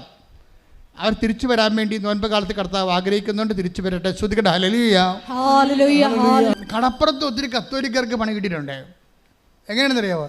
ഞാൻ ഈ അടുത്ത ഇടപെടെ പേരൊന്നും പറയത്തില്ല, അവർ വണ്ടി പിടിച്ചോടെ തന്നെ തല്ലിച്ചും പോകും. അതെന്താ പ്രശ്നമെന്ന് വെച്ചാൽ, ഞാൻ 2ാമത്തെ കുർബാനയാണ് ചെല്ലിയത് ആ പള്ളി ഇരിക്കുമ്പോൾ. അപ്പോൾ 2ാമത്തെ കുർബാന ചെല്ലിക്കൊണ്ടിരിക്കുന്ന സമയത്ത് അപ്പോൾ ഒരു 10-11 മണിയാവും പിള്ളേരുടെ കുർബാനയാണ്. അപ്പോൾ ചില ആൾക്കാർ പേരൊക്കെ ഇരിക്കുമ്പോഴും അയാളുടെ മുഖം വരെ ഉണ്ട്. ഇന്നാളെ മരിച്ചു പോയ കക്ഷി. അപ്പം അയാൾ വന്ന് പള്ളിയുടെ വാതിക്കെ എന്ന് വെച്ച് അകത്ത് നിൽക്കുന്നവരെ കാണിച്ചത് ഇങ്ങനെ കാണിക്കും. ഇതിങ്ങനെ. എൻ്റെ അർത്ഥം എന്താ അറിയാവാ? ചെമ്മീൻ കടലിൽ വന്നിട്ടുണ്ടെന്നാണ്. അപ്പം തന്നെ ഇവർ മുടും കൊട്ടിക്കൊണ്ട് ഒറ്റ ഓട്ടം ഓടും പള്ളിയുടെ തിരുന്ന പാർട്ടി. ഇപ്പം ആ കാലം മാറി. ഇപ്പം വിശ്വാസത്തിലാണ് ആൾക്കാർ ജീവിക്കണത്. ഞാൻ 10 കൊല്ലം കടലിൽ ജോലി ചെയ്തത് ഈ ഒരു കാര്യം കാരണമാണ്. ജനങ്ങൾ പെരുന്നാളും പടയനും കാണിച്ച് പള്ളിയിൽ കൂടുമെങ്കിലും അവരുടെ ജീവിതത്തിൽ ദൈവത്തെ മറന്നവർ ജീവിക്കാം. ഇത് അവർ മാത്രമല്ല, കേരളത്തിൽ പരക്കെ ഉള്ള ഒരു പ്രശ്നമാണത്. ഇപ്പം എന്താ സംഭവിക്കുക? നമ്മൾ ആരെങ്കിലും ചിലർ പറയും. അപ്പം ഞാൻ പറഞ്ഞിടാ നിന്നെ ഞായറാഴ്ച കുർബാന കണ്ടില്ല. അപ്പോൾ അവർ പറയും, അച്ഛാ അരേമാർക്ക് ഭയങ്കര കോരാരെന്ന് പറയും. അരേമാരെന്ന് അരേ സമുദായത്തിൽപ്പെട്ട സംഘം, അവർക്ക് ഞായറാഴ്ച ഇല്ലല്ലോ. അപ്പോൾ അവർ മീനും കൊണ്ട് വരുമ്പോൾ അവർക്ക് നല്ല വില കിട്ടും. അപ്പോൾ ഇവനത് കണ്ടിട്ട് അടുത്ത ഞായറാഴ്ച ഇവനും തള്ളിപ്പോകും കുർബാനക്ക് കൂടാതെ. അപ്പോൾ ഈ പ്രലോഭനം എന്ന വഴിക കണ്ടില്ലേ? അപ്പോഴേ ഏതെങ്കിലും ഞായറാഴ്ച ആചരിക്കാൻ ബാധ്യസ്ഥമില്ലാത്ത ആൾക്കാർ അവർ കാണിക്കുന്ന കാട്ടായങ്ങളുടെ കൂടെ നമ്മളും ദൈവത്തെ മറന്നുകൊണ്ട് അതേ ചാവിൽ തന്നെ ഞായറാഴ്ച ആചരിക്കാൻ ബാധ്യതയുള്ള നമ്മളും കൂടി ചെല്ലുമ്പോഴേ ഇങ്ങനെ കുറച്ച് ജീവൻ പോയി നമ്മളിപ്പോൾ ആൽബിനെ പോലെയാവും. മുറി അടച്ചിട്ട് സൈക്കോളജിസ്റ്റിനെ കാണേണ്ട അവസ്ഥയാവും. അങ്ങനെയാണ് ആൾക്കാർ ദൈവിക ജീവൻ എന്നാണ് പറയണത്. അത് നഷ്ടപ്പെടുത്തുന്നത് ഇങ്ങനെയാണ്. ദൈവത്തിൻ്റെ വചനങ്ങൾ അറിഞ്ഞിട്ടും ചെയ്യാതെ അങ്ങനൊരു വചനമുണ്ട്. Take the word of God. ശ്രുതികട്ടെ. ഹല്ലേലൂയ. ഹല്ലേലൂയ. ഹല്ലേലൂയ. യേശുവേ നന്ദി. ഹല്ലേലൂയ. 78-ാം സങ്കീർത്തനം 10-ാം തിരുവചനം. സങ്കീർത്തനം 78:10. അവർ ദൈവത്തിന്റെ ഉടമ്പടിയെ ആദരിച്ചില്ല. പ്രൈസ് ദി ലോർഡ് എന്ന് പറഞ്ഞ അവർ ദൈവത്തിന്റെ ഉടമ്പടിയെ ആദരിച്ചില്ല. പ്രശ്നം ഇവിടെ ഉടമ്പടി എടുത്താലും ചില ആൾക്കാർ എന്ത് ചെയ്യും? ഞാനിവിടെ ഇന്നലെയൊക്കെ 990 ഉടമ്പടിയൊക്കെ നടന്നത് ഇന്നലെ. 900 ഉടമ്പടി നടന്നു ഇന്നലെ. അപ്പോൾ ഇതെല്ലാം ഞാൻ ഇവിടെ കാണുന്നുണ്ട്. ആൾക്കാരിങ്ങനെ ഉത്സവത്തിന് വന്ന പോലെ വെട്ടിയാർത്ത് കയറി ഉടമ്പടിയൊക്കെ ചെയ്തുകൊണ്ട് പോകുന്നുണ്ട്. അപ്പോൾ ഞാനൊരു ദൈവമേ, അതായത് ചിലർ മാത്രം അതിൻ്റെ അകത്ത് പ്രാർത്ഥിച്ച് അവർ ചെയ്യുന്ന കാര്യങ്ങളെക്കുറിച്ച് വളരെ ആലോചന ചെയ്ത് ദൈവത്തോടൊരു ബൈലാറ്ററൽ എഗ്രിമെൻ്റ് ആണെന്നുള്ള ബോധ്യത്തിൽ നിശബ്ദതയിൽ ആന്തരിക ആധ്യാത്മിക ചൈതന്യത്തോടുകൂടി ചെയ്യും. ചിലർ അങ്ങനെ ഈ ഒന്നിൻ്റെ കൂടെ ഇങ്ങനെ പോരുമല്ലോ. ഇപ്പം ഞാൻ സെമിനാരി പഠിക്കുന്ന കാലത്ത് എൻ്റെ ഒരു ഹോബിയായിരുന്നു നല്ല ജൂൺ ജൂലൈ മാസത്തിൽ ഭയങ്കര മൺസൂൺ കാലവർഷമല്ലേ. അപ്പോൾ ഫ്രീ ടൈം കിട്ടുമ്പോൾ ഞാൻ ആലുവ ഞങ്ങളുടെ കുന്നിൻ്റെ താഴെ പോയി നിൽക്കും. പെരിയാർ അരിയിൽ കൂടി ഒഴുകുകയാണ്. അപ്പോൾ ഈ വലിയ മരങ്ങളൊക്കെ ഇങ്ങനെ ഒഴുകിപ്പോവും. ഒഴുക്കിൻ്റെ കൂടെ വലിയ മരങ്ങൾ, പല സാധനങ്ങൾ ഒഴുകിപ്പോവും. വീട്ടുപകരണങ്ങളൊക്കെ ഒഴുകിപ്പോണ കാണാം. മരിച്ച മനുഷ്യർ ഒഴുകിപ്പോൾ ഞാൻ കണ്ടിട്ടുണ്ട് പെരിയാറ്റിൽ കൂടി. ആരും കാണാതെ ഒഴുകിപ്പോവും. വള്ളക്കാരിങ്ങനെ കാണുന്നതിനെ കൂവും. അവർ തുഴഞ്ഞ് കുത്തിക്കൊണ്ടുപോയ വള്ളക്കാർ ഈ ശവം കമന്ന് കിടന്ന് ഒഴുകണ കണ്ട കൂവും. പക്ഷേ ഇങ്ങനെ കൂവാൻ പോലും ആരുമില്ലാത്ത കുറേ ക്രിസ്ത്യാനികൾ ശവങ്ങളായി കമന്ന് കിടന്ന് ഒഴുകുന്ന കാഴ്ചയാണ് നമ്മൾ ഈ കാലത്ത് കാണുന്നത്. എന്താ കാണുന്നതെന്ന് വെച്ച് കഴിഞ്ഞാൽ, ആരെങ്കിലും എന്തെങ്കിലും തിന്മകൾ ചെയ്താൽ ആ തിന്മകളെ അനുകരിച്ചുകൊണ്ട് അവരുടെ ഒഴുക്കിനൊത്ത് അങ്ങ് ഒഴുകിപ്പോകും. ഇപ്പം മറ്റുള്ളവർ ഞായറാഴ്ച ആചരിക്കണില്ല, അപ്പം ഞാനും അതുപോലെ തന്നെ ഞായറാഴ്ച ആചരിക്കാതെ ഞാനും അങ്ങനെ ജീവിച്ച് കഴിയുമ്പോൾ എന്ത് പറ്റും? ദൈവിക ജീവൻ കുറഞ്ഞ് അവസാനം ആൽബിനെ പോലെ മുറിയടച്ചിട്ട് 6 കൊല്ലമല്ലേ ദൈവത്തെ മറന്ന് ജീവിച്ചത്. പക്ഷേ അമ്മയാണ് ഒരു പിടിവള്ളി എന്ന് പറയുന്നത്. പണ്ട് അമ്മയുമായിട്ട് അവനൊരു റിലേഷൻ ഉണ്ടായി, അമ്മ അത് മറന്നിട്ടില്ല. ഇത് വല്ലാത്തൊരു സംഭവമായിപ്പോയി. ഞാൻ ആ സാക്ഷി എടുക്കാൻ കാര്യം അതാണ്. ആ ഒറ്റ അക്കൗണ്ടിൽ മാത്രം, പഴയ ഒരു സേവിങ് അക്കൗണ്ടിൽ കുറച്ച് തുക കിടപ്പുണ്ട് അമ്മയുടെ പേരിൽ. അമ്മ അത് സൂക്ഷിച്ചിട്ട് ഇവൻ മരിക്കാൻ അനുവദിക്കാതെ ഇവനെ രക്ഷിക്കാൻ പോയിടിഞ്ഞി. അതാണ് അമ്മയെന്ന് പറയണത്. ചില പിതാക്കന്മാർ ഞങ്ങളുടെ പിതാവിനെ വിളിച്ച് ചോദിക്കും, what is happening in Kripasanam? The promoting Mary as a God, isn't it? You are not seeing it എന്നൊക്കെ ചോദിക്കും. എന്ന് വെച്ച് കഴിഞ്ഞാൽ ഇവിടെ മാതാവിനെ ദൈവമായിട്ട് ആരാധിക്കണമെന്ന് ആരാണ്ടൊക്കെ ചെന്ന് പറഞ്ഞിട്ട് വിളിച്ച് ചോദിച്ചുകൊണ്ടിരിക്കുകയാണ്. മാതാവിനെ ദൈവമായിട്ട് അറിയാം. ദൈവത്തെങ്കിലേക്ക് ഒരു വഴിയായിട്ട്, ഒരു വിളക്കായിട്ട് അമ്മ മാതാവിനെ കണ്ണ് കാണാത്തവന്, മുമ്പിൽ വഴിയില്ലാത്തവന്, ഇരുട്ട് മാത്രം അവകാശമായവന് കൊളുത്തി കൊടുത്തിട്ട് കൂടെ നടക്കുന്ന പരിപാടിയാണ് ഉടമ്പടി. ശ്രുതിക്കട്ടെ ഹല്ലേലൂയ. പരിശുദ്ധ പരമദിവ്യകാരുണ്യത്തിന്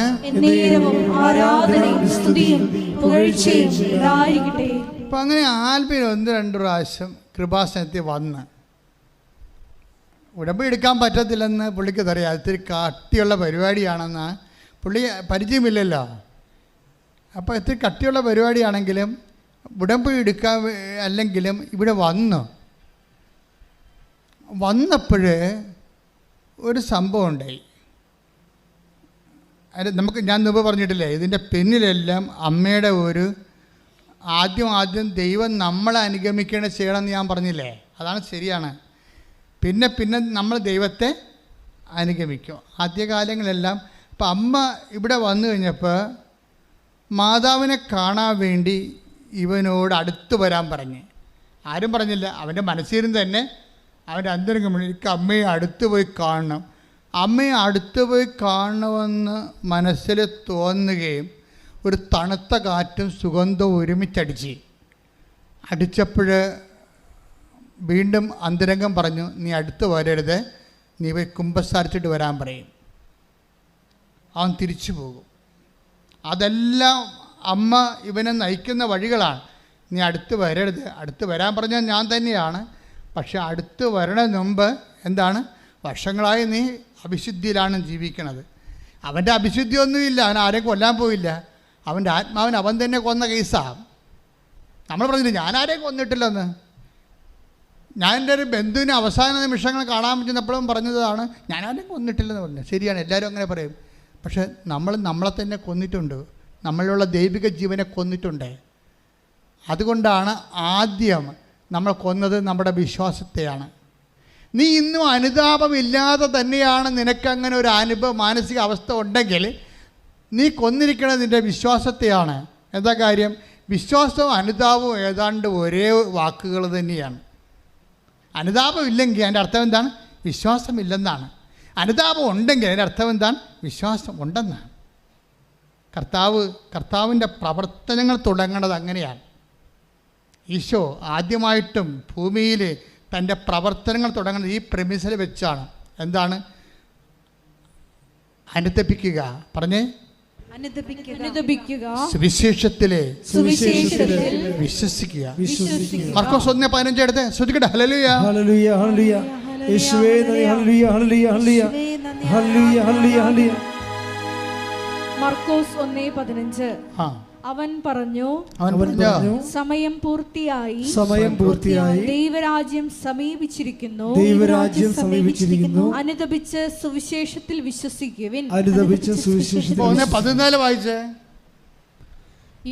മർക്കോസ് 1:14. ആ യോഹന്നാൻ ബന്ധനസ്ഥനായപ്പോൾ പറഞ്ഞ യോഹന്നാൻ ബന്ധനസ്ഥനായപ്പോൾ യേശു ദൈവത്തിന്റെ സുവിശേഷം പ്രസംഗിച്ചുകൊണ്ട് ഗലീലയിലേക്ക് വന്നു. അപ്പൊ യേശു രംഗപ്രവേശനം ചെയ്യുന്നതിൻ്റെ സൂചനയാണ് അനുതാപം. നിന്റെ ജീവിതത്തിലെ യേശു പ്രവർത്തനം ആരംഭിക്കാൻ പോകുന്നത് എങ്ങനെ മനസ്സിലാക്കാൻ പറ്റും? ദൈവപൈതലെ അനുതാപം ഉണ്ടെങ്കിൽ അതോടുകൂടി നിങ്ങൾക്ക് മനസ്സിലാക്കാം എനിക്ക് വിശ്വാസം വന്നു കഴിഞ്ഞുവെന്ന്. സുവിശേഷത്തിൽ യേശു പ്രവർത്തനം ആരംഭിക്കുന്നത് മർക്കോസ് 1:14 വെച്ചുകൊണ്ടാണ്. അവൻ ഗലീലയിലേക്ക് വന്നു. എന്താ പറഞ്ഞത്? അനുദപിക്കുക, സുവിശേഷത്തിൽ വിശ്വസിക്കുക. അപ്പോൾ വിശ്വാസവും അനുതാപവും ഒരേ വാക്കാണ്. നിന്നിൽ വിശ്വാസം ജനിക്കാൻ വേണ്ടി ദൈവം ചിലപ്പോൾ കുറച്ചത് കാത്തിരിക്കും. വരട്ടെ എവിടം വരെ പോകുമെന്ന് നോക്കട്ടെ. ആദ്യത്തെ പരീക്ഷയ്ക്ക് തോറ്റു, രണ്ടാമത്തെ സെൻട്രൽ ഗവൺമെൻറ് പരീക്ഷയ്ക്ക് തോറ്റു. അപ്പോഴും നിന്നെ തോക്കാൻ ദൈവം അനുവദിക്കും. എന്താ കാര്യം? നീ നിന്നിൽ തന്നെ ആശ്രയിച്ചിരിക്കുകയല്ലേ. നിന്നിൽ ആശ്രയിക്കുന്ന വിധത്തിൽ വെച്ച് ദൈവം തോക്കാൻ അനുവദിക്കും നിന്നെ. കാര്യം എന്താണ്? നീ തന്നെയാണല്ലോ നിൻ്റെ ശോക്കുകൾ തോണ്ടിക്കൊണ്ടിരിക്കണത്. അപ്പം നിനക്ക് അനുതാപം ഉണ്ടാകാൻ വേണ്ടിയാണ് തകർച്ച ദൈവം അനുവദിക്കണത്. അത് ദൈവത്തിൻ്റെ കരുണയുടെ ഭാഗമായിട്ടും വരാം. 2:4 റോമർ 2:4 എടുത്തേ. ശ്രദ്ധിക്കട്ടെ. ഹല്ലേലൂയ ഹല്ലേലൂയ ഹല്ലേലൂയ. റോമ 2:4. അവിടുത്തെ നിസ്സീമമായ കരുണയും സഹിഷ്ണുതയും ക്ഷമയും നീ നിസ്സാരമാക്കുകയാണോ ചെയ്യുന്നത്? അവിടുത്തെ നിസ്സീമമായ കരുണ നീ നിസ്സാരമാക്കുകയാണോ ചെയ്യുന്നത്? നിന്നെ അനുതാപത്തിലേക്ക് നയിക്കുകയാണ് ദൈവത്തിന്റെ കരുണയുടെ ലക്ഷ്യമെന്ന് നീ അറിയുന്നില്ലേ? നിന്നെ അനുതാപത്തിലേക്ക് നയിക്കുന്നതാണ് ദൈവത്തിൻ്റെ കരുണ. എന്ന് വെച്ച് കഴിഞ്ഞാൽ ചില ആൾക്കാർ വിചാരിക്കുമോ, ഞാൻ കള്ളക്കടത്ത് ചെയ്തിട്ടുണ്ട്, ഞാൻ കഞ്ചാവ് വിറ്റിട്ടുണ്ട്, ഞാൻ കണ്ടവൻ്റെ വണ്ടി അടിച്ചു മാറ്റിയിട്ട് RC പേപ്പർ ചേഞ്ച് ചെയ്ത് വേറെ കൊടുത്ത് ജീവിച്ചിട്ടുണ്ട്, ഞാൻ അബോർഷൻ ചെയ്തിട്ടുണ്ട്, ഞാൻ ചില ആൾക്കാർ തകരുമെന്ന് എനിക്കറിയാമായിരുന്നിട്ട് ഞാൻ ആ തകർച്ച അവരോട് പറയാതെ അവരുടെ തകർച്ച കണ്ട് ആനന്ദിക്കാൻ ഞാൻ ആഗ്രഹിച്ചിട്ടുണ്ട്. ഇങ്ങനെയൊക്കെ പറയുമ്പോൾ ഇങ്ങനെയൊക്കെ നിനക്ക് പറയാം. ഇങ്ങനെയൊക്കെ പറഞ്ഞാലും നീ എന്നിട്ട് പറയും, ഞാനിങ്ങനെ ആൾക്കാരുടെ പൊന്നും പണ്ടമൊക്കെ കട്ടെടുത്തിട്ടും വായ്പ വാങ്ങിയെന്നും പറഞ്ഞ് അത് തൂക്കി വിറ്റിട്ടും അവരുടെ മുമ്പേ മേടിക്കോ ഞങ്ങൾ നാട് വിട്ട് പോകത്തില്ലെന്ന് അവർക്ക് പച്ചക്കും തന്തക്കും തള്ളക്കൊക്കെ വിളിച്ച് ഇങ്ങനെ നീ ദൈവത്തെ മറന്ന് മനുഷ്യത്വമില്ലാതെ ജീവിച്ചിട്ട് നീ പറയണേ എനിക്കൊരു ചുക്കും സംഭവിച്ചില്ലല്ലോ. ഞാൻ 3 കുഞ്ഞുങ്ങളെ അബോർഷൻ ചെയ്ത് കല്യാണത്തിന് മുമ്പ് എനിക്ക് പരപുരുഷന്മാരുടെ പരസ്ത്രീകളുടെ ബന്ധമുണ്ടായിരുന്നു.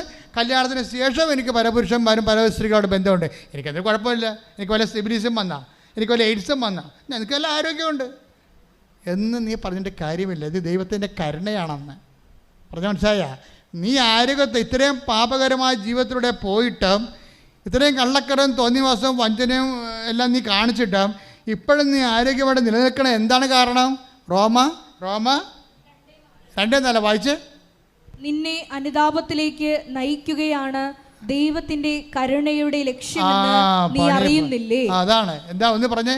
നിന്നെ അനുതാപത്തിലേക്ക് നയിക്കുകയാണ് ദൈവത്തിന്റെ കരുണയുടെ ഉദ്ദേശം.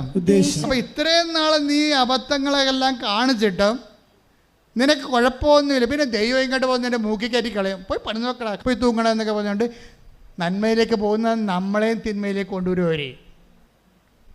സാത്താൻ അങ്ങനെ വളരെ തന്ത്രപരമായിട്ട് നമ്മൾ അകപ്പെടുത്താനുള്ള എല്ലാ മാർഗങ്ങളും അവൻ ഉപയോഗിക്കും. അപ്പം അങ്ങനെ ഉപയോഗിക്കുമ്പോഴും അവൻ നിത്യതയെക്കുറിച്ചുള്ള കൺസെപ്റ്റ് തന്നെ അവൻ മറച്ച് കളയും. അങ്ങനെ മറച്ച് കളയുമ്പോഴും നമുക്ക് വല്ല കുഴപ്പമുണ്ടോ? എടാ ഇതൊക്കെ ഒന്നും ഞാൻ ചെയ്യുന്നത്, ഞാൻ പള്ളിയിൽ പോകണം, എനിക്ക് വല്ല കുഴപ്പമുണ്ടോ? ഞാൻ കുമ്പസാരിക്കില്ല, എനിക്ക് വല്ല കുഴപ്പമുണ്ടോ? അപ്പോൾ എനിക്ക് വല്ല കുഴപ്പമുണ്ടോ, എനിക്ക് വേണ്ട കുഴപ്പമുണ്ടോ എന്നാണ് നമ്മളോട് ചോദിക്കണത്. പക്ഷേ എന്താണ് കുഴപ്പം? ദൈവത്തിൻ്റെ കരുണ മനസ്സിലാക്കാൻ കഴിയാത്തതാണ്. നീ ഇങ്ങനെ ഇത്രയും ആധ്യാത്മികമായി അതപ്പതിച്ചിട്ടും കുഴപ്പമില്ലാതെ നിൽക്കുന്നതിൻ്റെ കാരണം എന്താണ്? ദൈവത്തിൻ്റെ കരുണയാണ്. അതിൻ്റെ ഉദ്ദേശം എന്താണ്? നിന്നെ ഇന്നല്ലെങ്കിൽ നാളെ അനുതാപത്തിലേക്ക് നയിക്കാൻ കഴിയുമെന്നുള്ള ദൈവത്തിൻ്റെ പ്രത്യാശയാണ്. അതാണ് അച്ഛൻ കഴിഞ്ഞ ആഴ്ചയിലൊക്കെ പറഞ്ഞ കാത്തിരിപ്പെന്ന് പറയുന്നത്. ദൈവത്തിന് നമ്മളെക്കുറിച്ച് അവസാനം വരെ പ്രത്യാശയാണ്, അവസാനം വരെ. അപ്പോൾ ദൈവത്തിൻ്റെ ആ പ്രത്യാശയുടെ അവസാനം വരെ നമ്മൾ ചെല്ലാതെ നേരത്തെ നമ്മൾ അനുതാപപ്പെടുന്നതാണ് നമുക്കെപ്പോഴും നല്ലത്. അതുകൊണ്ടാണ് ഭജനം പറയണത്, യുവാവേ നിൻ്റെ യൗവനത്തിൽ തന്നെ നീ ദൈവത്തെ അറിയുക, വയസ്സാകും പ്രായവും ആകാൻ വേണ്ടി നീ കാത്തിരിക്കരുത്. ശ്രദ്ധിക്കട്ടെ. ഹല്ലേലൂയ, ഹല്ലേലൂയ, ഹല്ലേലൂയ. സഭാപ്രസംഗകൻ 12:1. സഭാപ്രസംഗം 12:1. ഒന്നിലും സന്തോഷം തോന്നുന്നില്ല എന്ന് നീ പറയുന്ന എന്ന് പറഞ്ഞ ഒന്നിലും സന്തോഷം തോന്നുന്നില്ല എന്ന് നീ പറയുന്ന ദുർദിനങ്ങളും വർഷങ്ങളും ആഗമിക്കും മുമ്പേ യൗവനകാലത്ത് സൃഷ്ടാവിനെ സ്മരിക്കുക. ഒന്നിലും സന്തോഷം തോന്നുന്നില്ല എന്ന് പറയുന്ന ഒരു കാലമുണ്ട്. ഐസ്ക്രീമിന് അലുവായിലും ഒന്നും സന്തോഷം തോന്നാത്തൊരു കാലം വരും. ഇപ്പം തന്നെ വന്നു തുടങ്ങിയെന്ന് തോന്നണല്ലേ. ഐസ്ക്രീം അലുവയല്ല, ദൈവ അനുഭവം ഉണ്ടായാൽ പോലും സന്തോഷം വരത്തില്ല. അതാ സംഭവം. ആത്മാവിൻ്റെ വാർദ്ധക്യമാണിത്. ആത്മാവിൻ്റെ വാർദ്ധക്യം, ശരീരവാർദ്ധക്യത്തെക്കാൾ ഗതികെട്ടാണ് ആത്മാവിൻ്റെ വാർദ്ധക്യം. ആത്മാവിൻ്റെ വാർദ്ധക്യം പ്രാപിച്ചാൽ നിനക്ക് ചിലപ്പോൾ ശാരീരികമായിട്ട് 35 വയസ്സേ ഉള്ളൂ, പക്ഷേ നിൻ്റെ ആത്മാവ് വാർദ്ധക്യം പ്രാപിച്ചിരിക്കുകയാണ്. എന്താണ്? തൻ്റെ അബോർഷനും കഴിഞ്ഞ് ഒരു ഡൈവേഴ്സും കഴിഞ്ഞ് തിരിച്ചു വരാമെന്ന് അവൻ പറഞ്ഞിട്ടും അവൾ പറഞ്ഞിട്ടും നീ കൂട്ടാക്കില്ല. എന്താ കാര്യം? അവൻ തിരിച്ചു വന്ന സ്റ്റെപ്പിനെയോ ഔട്ട് പോസ്റ്റോ നിനക്കുണ്ടെങ്കിൽ ആ കമ്പനി അടിക്കാൻ പറ്റത്തില്ല. അതുകൊണ്ട് നിനക്ക് ജോലിക്ക് മാത്രം ഉടമ്പടിക്ക് എഴുതിയിരിക്കുകയാണ്. ഭർത്താവ് തിരിച്ചു വരാൻ ഉദ്ദേശിക്കുന്നുണ്ട്, അവൻ വരണ്ട. അവൻ വരണമെന്ന് വെച്ചാൽ ഇപ്പോഴുള്ള ബന്ധങ്ങളൊക്കെ പോകും. അതാണ് പ്രശ്നം. ഉടമ്പടി ചെയ്തിരിക്കണത് നിങ്ങൾ തന്നെയാണ് കുലച്ചോറുണ്ടാക്കിയിരിക്കണേ.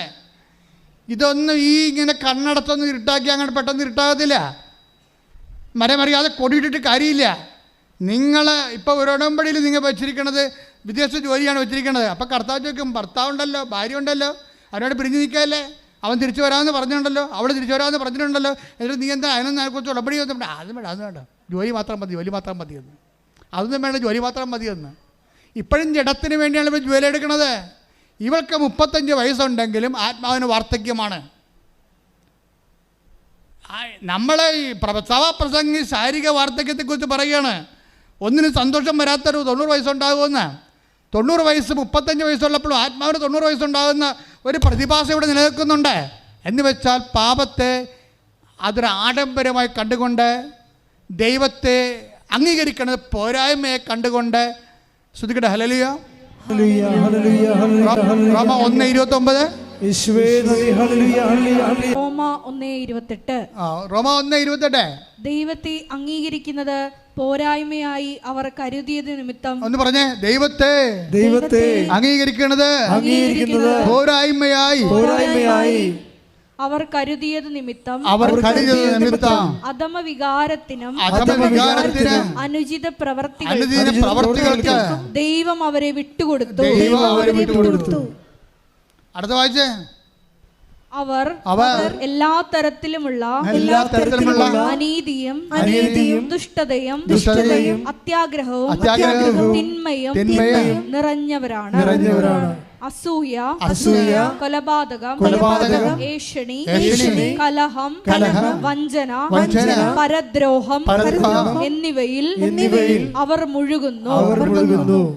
അടുത്ത വായിച്ചേ. അവർ പരദൂഷകരും ദൈവനിന്ദകരും ധിക്കാരികളും ഗർവിഷ്ഠരും പൊങ്ങച്ചക്കാരും തിന്മകൾ ആസൂത്രണം ചെയ്യുന്നവരും മാതാപിതാക്കളെ അനുസരിക്കാത്തവരും ബുദ്ധിഹീനരും അവിശ്വസ്തരും ഹൃദയശൂന്യരും കരുണയില്ലാത്തവരും ആയിത്തീർന്നു.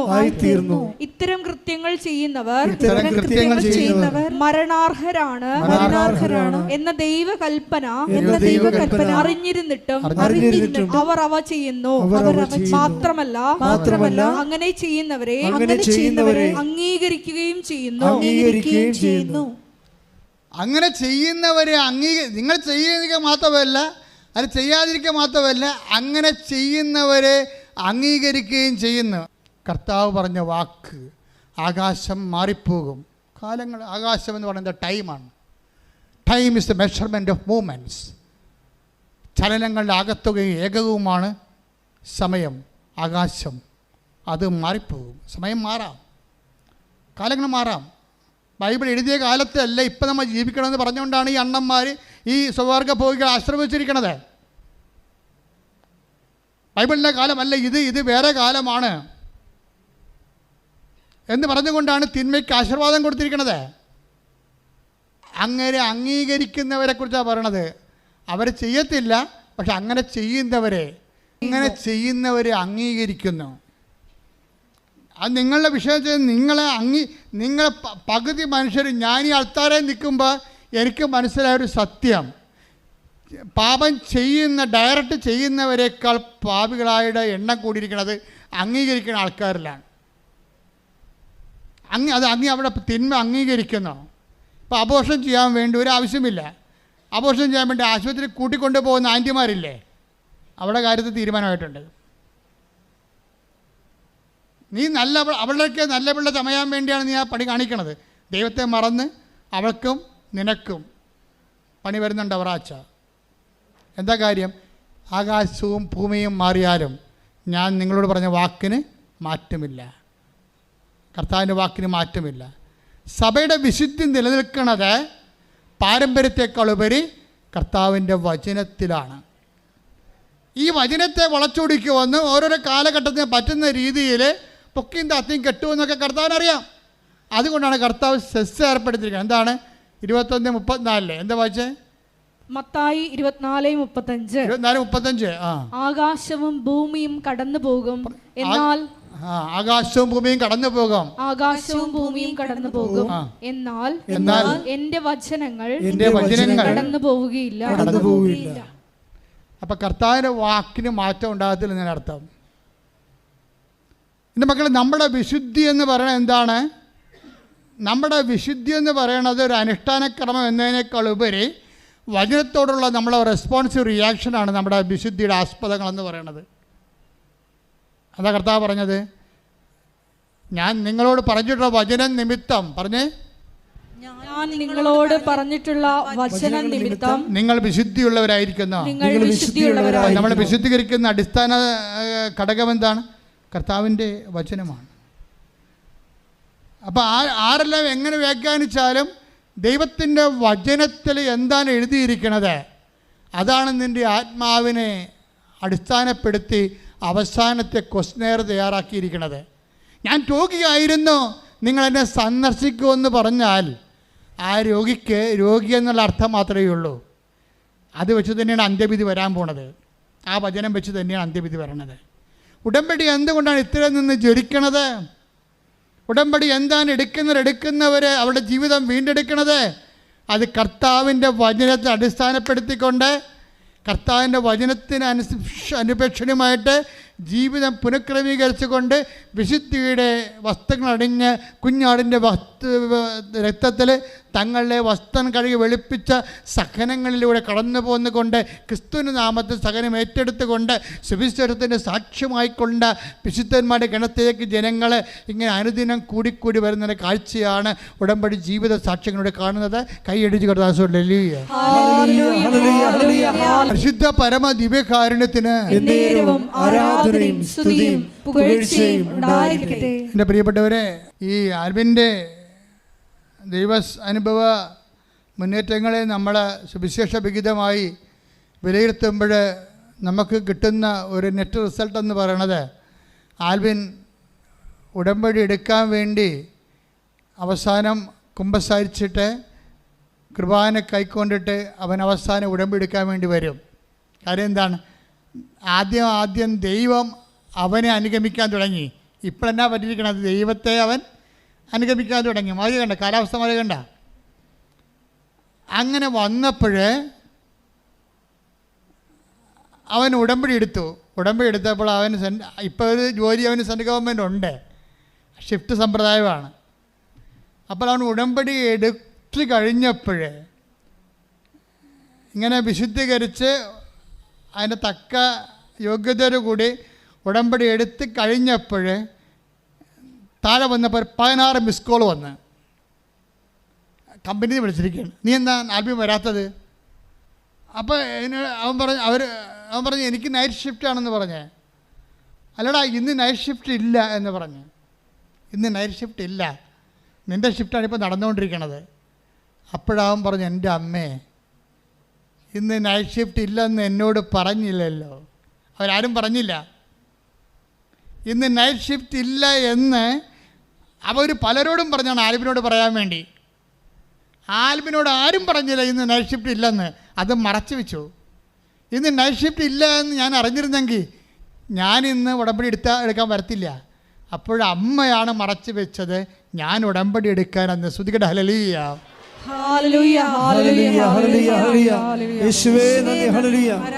എന്ത് രസമാണെന്നറിയാം സാക്ഷ്യം കേൾക്കാൻ. അതായത് നമ്മളെ ഉടമ്പടിപ്പിക്കാൻ വേണ്ടി നമ്മളെ അറിയിക്കേണ്ട ചില കാര്യങ്ങളെ അറിയിക്കാതെ സംരക്ഷിച്ചുകൊണ്ട് എങ്ങനെ ഭയങ്കര സൂക്ഷ്മ സംരക്ഷണം. മക്കളെ, ഞാൻ പറഞ്ഞു, യു ആർ ഇൻ സർവൈൻസ്. അതായത് നിങ്ങൾ നിരീക്ഷണത്തിലാണ് അമ്മയുടെ, വേറെ ആരുടെയുമല്ല, അമ്മയുടെ നിരീക്ഷണത്തിലാണ്. നിങ്ങൾക്ക് കടമുണ്ടെന്നും രോഗമാണെന്നും ജോലിയില്ലെന്നും നിങ്ങളുടെ മനസ്സ് തിളച്ചുകൊണ്ടിരിക്കണ മുറിവേറ്റതാണെന്നും എല്ലാം അമ്മയ്ക്കറിയാം. നിങ്ങൾ താങ്ങിപ്പിടിച്ച് ഇവിടെ കൊണ്ടുവന്നിരിക്കുന്നത് നിങ്ങളെ സന്ധിക്കാനാണ്. നിങ്ങൾ കുതറരുത്. കുതറിപ്പോയിട്ട് ചില ആൾക്കാർ ഉടമ്പടി എടുക്കും, എന്നിട്ട് പോയി ഉടമ്പടി ഇല്ലാതെ ജീവിക്കും. അതാണ് പ്രശ്നം. ഉടമ്പടി ഇവിടെ വന്നിങ്ങനെ ഏതാണ്ട് കൊണ്ടുവന്ന് കെട്ടിത്താത്തുന്ന പരിപാടിയാണ് ഉടമ്പടി എന്നാണ് ആരാണ്ട് പെരിച്ചാഴികൾ പറഞ്ഞ് തെറ്റിദ്ധരിച്ചിരിക്കുന്നത്. അത് ആ തീ കൊണ്ട് ഈ ചേന വേഗത്തില്ല. പുറത്തിറങ്ങി മര്യാദയ്ക്ക് ഉടമ്പടി പ്രകാരം നമ്മൾ ദൈവസ്നേഹത്തോടു കൂടി സുവിശേഷ വേല ചെയ്യണം, പരിശുദ്ധ പ്രവർത്തനം ചെയ്യണം, രോഗി സന്ദർശനം ചെയ്യണം. അപ്പോൾ ആൽബിൻ ഇതിനെല്ലാം തയ്യാറായി. കാര്യം ഉടമ്പടി എനിക്ക് ഷിഫ്റ്റ് ഉണ്ടായിട്ടും ഷിഫ്റ്റ് ഇല്ലാഞ്ഞ കാര്യം അമ്മ എന്നോട് പറയാതെ എന്നെക്കൊണ്ട് ഉടമ്പടി എടുപ്പിച്ചില്ലേ. അപ്പോൾ അമ്മ എൻ്റെ കൂടെ ഉണ്ടെന്നാണ് ആൽബിൻ പിന്നെ ധരിച്ചത്. ആൽബിൻ പുറത്ത് പോയി കഴിഞ്ഞ് ഞാൻ എവിടെയാണ് രോഗികളെ കാണാൻ പോകേണ്ടതെന്ന് അമ്മയോട് ചോദിച്ചു. ഞാൻ എവിടെയാണ് ഈ രോഗികളെ പോയി കണ്ടിട്ട് അവരെ ശുശ്രൂഷിക്കേണ്ടത്? അപ്പോൾ അമ്മ പറഞ്ഞ് നിൻ്റെ നാട്ടിൽ തന്നെ ഉണ്ടെന്ന് പറഞ്ഞു. അപ്പോഴവൻ ആ തിരക്കി പിടിച്ച ആ രോഗിയുടെ എത്തിയെന്ന്. ആ രോഗികളെ ശുശ്രൂഷിക്കുന്ന ഒരു ആലയമുണ്ട്, അവിടെ ചെന്ന് കുറേ രോഗികളെയൊക്കെ നോക്കുകയും അവർക്ക് വേണ്ടതൊക്കെ വാങ്ങിച്ചു കൊടുക്കുകയും ശുശ്രൂഷ ചെയ്തപ്പോൾ അവൻ വിചാരിച്ചേടെ എൻ്റെ ശമ്പളത്തിൻ്റെ ദശാംശം ഉണ്ടല്ലോ, ഈ മാസത്തെ ശമ്പളം ഞാൻ ഈ സ്ഥാപനത്തിന് കൊടുക്കാം എന്നവൻ ചിന്തിച്ച്. ഈ മാസത്തെ ശമ്പളം ഈ സ്ഥാപനത്തിന് കൊടുക്കാമെന്ന് ആൽബിൻ ചിന്തിച്ചപ്പോൾ പിന്നെ അവൻ ഇടയ്ക്കിടയ്ക്ക് അമ്മയെ കാണാൻ വേണ്ടി മാത്രം വരുമ്പോൾ അമ്മയോട് പറഞ്ഞു, അമ്മേ, ഞാൻ ഈ മാസത്തെ ശമ്പളം കൊടുക്കാമെന്ന് പറഞ്ഞിട്ടുണ്ട് ആ ശമ്പളത്തിന്. പക്ഷേ എനിക്ക് അമ്മ പറഞ്ഞു തരണം, ഞാൻ കൊടുക്കണം, ഞാൻ കഷ്ടപ്പെട്ട് പണിയണ കാശാണ്, അത് അവർ പുട്ടടിക്കുമോ എന്ന് ചോദിക്കണം. എന്നുവെച്ചാൽ ആ അവിടുത്തെ ബ്രദർ പുട്ടടിക്കുമോ എന്ന് അത് നേരെ വന്ന് ചോദിച്ചിരിക്കണം. പക്ഷേ അവിടുത്തെ ബ്രദർ ആ രോഗികളെ നോക്കുന്നവൻ്റെ അടുത്താണ് ഞാൻ കാശ് കൊടുക്കാൻ പോണത്. അവരെൻ്റെ കാശ് വാങ്ങിച്ച് അയാൾ സ്വന്തമായിട്ട് കുടുംബത്തിന് വേണ്ടി പുട്ടടിക്കുമോ അമ്മ പറയണം, എന്നാൽ ഞാൻ കൊടുക്കത്തുള്ളൂ എന്നാണ്. അവനിങ്ങനെ ആ ഒരു ടൈപ്പാണ്. അപ്പോൾ ഒരു ദിവസം ഇത് അമ്മയോട് ഇങ്ങനെ പറഞ്ഞ് അവൻ ഇറങ്ങുമ്പോൾ പെട്ടെന്നൊരു പഴയ തണുത്ത കാറ്റും മുല്ലപ്പൂവും അടിച്ചുകൊണ്ട് കയറി. അവൻ തിരിഞ്ഞു നോക്കുമ്പോൾ ആ ബ്രദർ അവിടെ നിൽക്കണം. Praise the Lord. അപ്പം തന്നെ ആ കാശെടുത്ത് അങ്ങോട്ട് കൊടുത്ത്. അമ്മയുടെ രീതി അതാ. നീ പറഞ്ഞ വിഷമിക്കേണ്ട, അവൻ പുട്ടടിക്കത്തില്ല, അവനെ കൊണ്ട് ഞാൻ ഇവിടെ നിർത്തിയിട്ടുണ്ട്, നീ ഇങ്ങനെയൊക്കെ കോപ്പറായിട്ട് തരം പറയാമെന്ന് എനിക്കറിയാം. അതുകൊണ്ട് എന്ത് രസമാണ് ഇതൊക്കെ കേൾക്കാൻ. നമ്മൾ ഞെട്ടിപ്പോകും. അതായത് നമ്മൾ മാത്രമേ മാതാവിനൊരു മകളുള്ളൂ, ഈ ഭൂമി നമുക്ക് മാത്രമേ പ്രശ്നമുള്ളൂ. നമ്മൾ ദൈവത്തോട് സത്യസന്ധമായിട്ട് ഇടപെടുമ്പോൾ ദൈവം അനുനിമിഷം നമ്മുടെ ഓരോ ചെയ്വനകളും ഓരോ മൂവ്മെൻറ്റ്സും, അപ്പോൾ നീ മൂവ് ചെയ്യണത് എനിക്കറിയാവുന്നല്ലേ പറയണത് അല്ലേ? 139 സങ്കീർത്തനം എന്താ പറയണത്? Take the word of God. ശ്രുതിക്കട്ടെ. ഹല്ലേലൂയ ഹല്ലേലൂയ ഹല്ലേലൂയ ഹല്ലേലൂയ. യേശുവേ നന്ദി. ഹല്ലേലൂയ ഹല്ലേലൂയ ഹല്ലേലൂയ ഹല്ലേലൂയ ഹല്ലേലൂയ. യേശുവേ ആരാധന ആരാധന. 139 സങ്കീർത്തനം 2 തിരുവചനം. ഞാൻ ഇരിക്കുന്നതും എഴുന്നേൽക്കുന്നതും അവിടുന്ന് അറിയുന്നു. ഞാൻ ഇരിക്കുന്നതും എഴുന്നേൽക്കുന്നതും അവിടുന്ന് അറിയുന്ന. എന്റെ വിചാരങ്ങൾ അവിടുന്ന് അകലെ നിന്ന് മനസ്സിലാക്കുന്നു. എന്റെ വിചാരങ്ങൾ അവിടുന്ന് അകലെ നിന്ന് മനസ്സിലാക്കുന്നു. എന്റെ നടപ്പും കിടപ്പും അങ്ങ് പരിശോധിച്ചറിയുന്നു. നടപ്പും കിടപ്പും അങ്ങ് പരിശോധിക്കുന്നു. എന്റെ മാർഗങ്ങൾ അങ്ങേക്ക് നന്നായി അറിയാം. എന്റെ മാർഗങ്ങൾ നന്നായി അറിയാം. ഒരു ചിന്ത, take the word of God. ഒരു വാക്ക് എന്റെ നാവിലെത്തുന്നതിന് മുമ്പ് തന്നെ, ഒരു വാക്ക് എന്റെ നാവിലെത്തുന്ന മുമ്പ് തന്നെ കർത്താവേ അത് അവിടുന്ന് അറിയുന്നു. കർത്താവേ അങ്ങ് അവിടുന്ന് അറിയുന്നു. അതായത് ഒരു ചിന്ത എൻ്റെ ഉള്ളിൽ വരുന്ന മുമ്പ് തന്നെ നീ എന്താണ് മനസ്സിൽ ഓർക്കണത് അതിനെല്ലാം നിന്നോട് മറുപടി പറഞ്ഞുകൊണ്ടിരിക്കുന്ന, നിൻ്റെ കൂടെ സഞ്ചരിക്കണ ദൈവം. ഉടമ്പടിയിലല്ലാതെ ഇത്രയും കൃത്യമായിട്ട് ഞാൻ ആരിലും ഇന്ന് വരെ എൻ്റെ വ്യക്തിപരമായ അനുഭവത്തിൽ ദൈവത്തെ അനുഭവിച്ച് ഞാൻ കണ്ടിട്ടില്ല. അത്രക്ക് ഭയങ്കരമായ രീതിയിലാണ് ദൈവം സത്യസന്ധമായ ഉടമ്പടി ജീവിതക്കാരോട് ദൈവം ഇൻട്രാക്ട് ചെയ്യുന്ന രീതികൾ. അതിനുശേഷം അവന് പരീക്ഷ 19-3-22 പരീക്ഷ എഴുതി വെച്ചാണ് ഉടമ്പടി എടുക്കുന്നത്. 22 പരീക്ഷയുടെ അവസ്ഥ ഭയങ്കരമാണ്. 22 പരീക്ഷ സെൻട്രൽ ഗവൺമെൻറ് പരീക്ഷ എഴുതിയിട്ടാണ് വന്ന് ഉടമ്പടി എടുക്കുന്നത്. പരീക്ഷയ്ക്ക് പൊട്ടിപ്പോയി, എഴുതി പൊട്ടി. പരീക്ഷ പൊട്ടിയിട്ടില്ല, റിസൾട്ട് വന്നിട്ടില്ല. പക്ഷേ എഴുതിയപ്പോൾ തന്നെ മനസ്സിലായി ഇതിൽ നിന്നൊന്നും കിട്ടാൻ പോണില്ല. പക്ഷേ ഞാൻ തോറ്റാലും കുഴപ്പമില്ല, ഞാൻ ജയിച്ചിരിക്കണം. കാര്യം എന്താണ്? അമ്മ എൻ്റെ കൂടെ സഞ്ചരിക്കണമെന്ന്. അതാണ് പ്രശ്നം. പരീക്ഷ തോറ്റ്, പരീക്ഷ എഴുതി, പക്ഷേ റിസൾട്ട് വന്നിട്ടില്ല. പക്ഷേ പൊട്ടപ്പരീക്ഷയായിരുന്നു, റിസൾട്ട് വന്നിട്ടില്ല. പക്ഷെ തോറ്റാലും എനിക്കത് ഫീലില്ല. എന്താ കാര്യം? അമ്മയെ ഞാൻ അറിഞ്ഞല്ല, കണ്ടല്ല, എൻ്റെ കൂടെ അമ്മ സന്തോഷം എൻ്റെ കൂടെ സഞ്ചരിക്കുന്നുണ്ടല്ല. ആധ്യാത്മികമായ ആന്തരിക അഭിഷേകത്തിലെ തകർച്ചകളെ അതിജീവിച്ചുകൊണ്ട് ഇവൻ അങ്ങനെ പോവുകയാണ്. എന്നിട്ട് വരാൻ പോണ തകർച്ചയെ പോലും അവൻ മുൻകൂട്ടി അതിജീവിച്ചുകൊണ്ടുള്ള ഒരു ആത്മശക്തി ഇവന് ലഭിച്ചിരിക്കുകയാണ്. ഇതാണ് ആത്മശക്തി എന്ന് പറയുന്നത്. അതായത് തോറ്റാനിക്ക് പ്രശ്നമില്ലെന്നൊക്കെ പറഞ്ഞ ആ ഒരു വകുപ്പിലാണ്. എന്തൊരു അനുഭവമാണെന്ന് ചോദിക്കുക നിങ്ങൾ. എന്നിട്ട് പക്ഷെ അങ്ങനെയല്ല. അമ്മ എന്തു ചെയ്യും? അമ്മ ഇവനോട് പറയും, ഇനി നീ വാങ്ങിച്ച ഒരു കെട്ട് പത്രം വാങ്ങിച്ച് പരീക്ഷ പ്രവർത്തനം ചെയ്യാൻ ഇവന് പ്രയാസം ഉണ്ടായിരുന്നു. അവൻ ഇപ്പോൾ 5 കെട്ട് പത്രം മേടിച്ച് പരീക്ഷ പ്രവർത്തനം ചെയ്തിട്ട് 10 പത്രം വീട്ടിൽ ഇരിപ്പുണ്ട്. അപ്പോൾ അമ്മ പറയും, റിസൾട്ട് വരാനായി, പത്രം 10 വീട്ടിൽ ഇരിപ്പുണ്ടെന്ന് പറയും. എന്ത് രസമായി സാക്ഷ്യം കേൾക്കാമെന്ന് പറയാം. മറ്റേ നീ തോക്കുമെന്ന് പറഞ്ഞ പരീക്ഷയില്ലേ, അതിന് റിസൾട്ട് അടുത്ത ദിവസം വരും. പക്ഷേ നിൻ്റെ പരീക്ഷ പ്രവർത്തനത്തിന് 10 പത്രം എക്സ്ട്രാ വീട്ടിൽ ഇരിപ്പുണ്ടെന്ന് പറയും. ഉടനെ ഇവൻ പരവേശം എടുത്തിട്ട് ആ 10 പത്രം കൊണ്ടുപോയി എല്ലാവർക്കും കൊടുക്കണമല്ല. ഇവൻ പത്രമായിട്ട് പുറത്തിറങ്ങുമ്പോഴുണ്ട് ഈ പരന്താർക്കണ പോലെ വന്ന ആൾക്കാർ പത്രം മേടിച്ചുകൊണ്ട് പോകും. അപ്പോൾ ഇതൊരു പുതിയ കാലമാണ്. ഒരു പത്രം കൊടുക്കാൻ ഞാൻ എന്തുമാത്രം കഷ്ടപ്പെട്ടു. ഇന്ന് പത്രം എന്ന് പറയുമ്പോൾ ആൾക്കാർ ആർത്താർത്ത് വന്ന് വാങ്ങിച്ചുകൊണ്ട് പോവുകയാണ്. അത് വല്ലാത്തൊരു അനുഭവമാണ് അവന് പത്രം കൊടുത്ത് തീർന്ന് അപ്പോഴുണ്ട് അവൻ്റെ ബർത്ത്ഡേക്ക് അമ്മയോട് പറഞ്ഞു, അമ്മ ബർത്ത്ഡേയാണ് വരണത് കേട്ടാന്ന് പറഞ്ഞു. അപ്പോൾ അത് തിരിച്ച് പറയാം, പത്രം കൊടുത്തേ എൻ്റെ ബർത്ത്ഡേ വരുന്നുണ്ടെന്ന് പറയും. അപ്പോൾ ബർത്ത്ഡേ അന്ന് തന്നെ റിസൾട്ട് വന്ന് അവൻ പാസ്സായി. ഞാൻ പറഞ്ഞത് ഒരാളെങ്കിലും സഞ്ചരിക്കുന്ന വഴികൾ കണ്ടില്ലേ. പിന്നെ ഉടനെ ടെസ്റ്റിന് വിളിക്കുമ്പോൾ സർട്ടിഫിക്കറ്റ് വെരിഫിക്കേഷൻ ടെസ്റ്റിന് വിളിക്കും. പിന്നെ വേറെ ടെസ്റ്റൊക്കെ ഉണ്ടായിരുന്നു. ആ ടെസ്റ്റിന് മെഡിക്കലും ഓരോ കാര്യപരിപാടിയൊക്കെ ടെസ്റ്റൊക്കെ ഉണ്ടല്ലോ. ആ ടെസ്റ്റിന് അവൻ പറയണത് 1 മണിക്കൂറാണ് എനിക്ക് ടെസ്റ്റിനുള്ളത്. പക്ഷേ എനിക്ക് 1.5 മണിക്കൂർ ഉണ്ടായാലും ചെയ്യാൻ പറ്റത്തില്ല. പക്ഷേ 40 മിനിറ്റ് കൊണ്ട് ഞാനത് ചെയ്ത് മാറ്റി. അതായത് അവിടെയും ടൈം ഷോർട്ടണിങ് എന്നാണ് അവൻ പറയുന്നത്. ടൈം ഷോർട്ടണിങ് അവർ തന്നെ വ്യാഖ്യാനിക്കണം അവരുടെ ജീവിതാനുഭവങ്ങളെ. 1 മണിക്കൂർ കൊണ്ട് 1.5 മണിക്കൂർ കൊണ്ട് എഴുതേണ്ട പരീക്ഷ 1 മണിക്കൂറെ കൊടുത്തിട്ടുള്ളെങ്കിലും 40 മിനിറ്റ് കൊണ്ട് അമ്മ അത് ചിക്കാതെ എഴുതി തീർത്ത് കളഞ്ഞു. അതാണ് അതിൻ്റെ പറയും, ഇതാണ് ടൈം ഷോർട്ടണിങ് എന്ന് അമ്മ എനിക്ക് തന്ന ടൈം ഷോർട്ടണിങ് എന്ന് പറയും. പിന്നീട് അവനെ സർട്ടിഫിക്കറ്റ് വെരിഫിക്കേഷന് വിളിക്കും.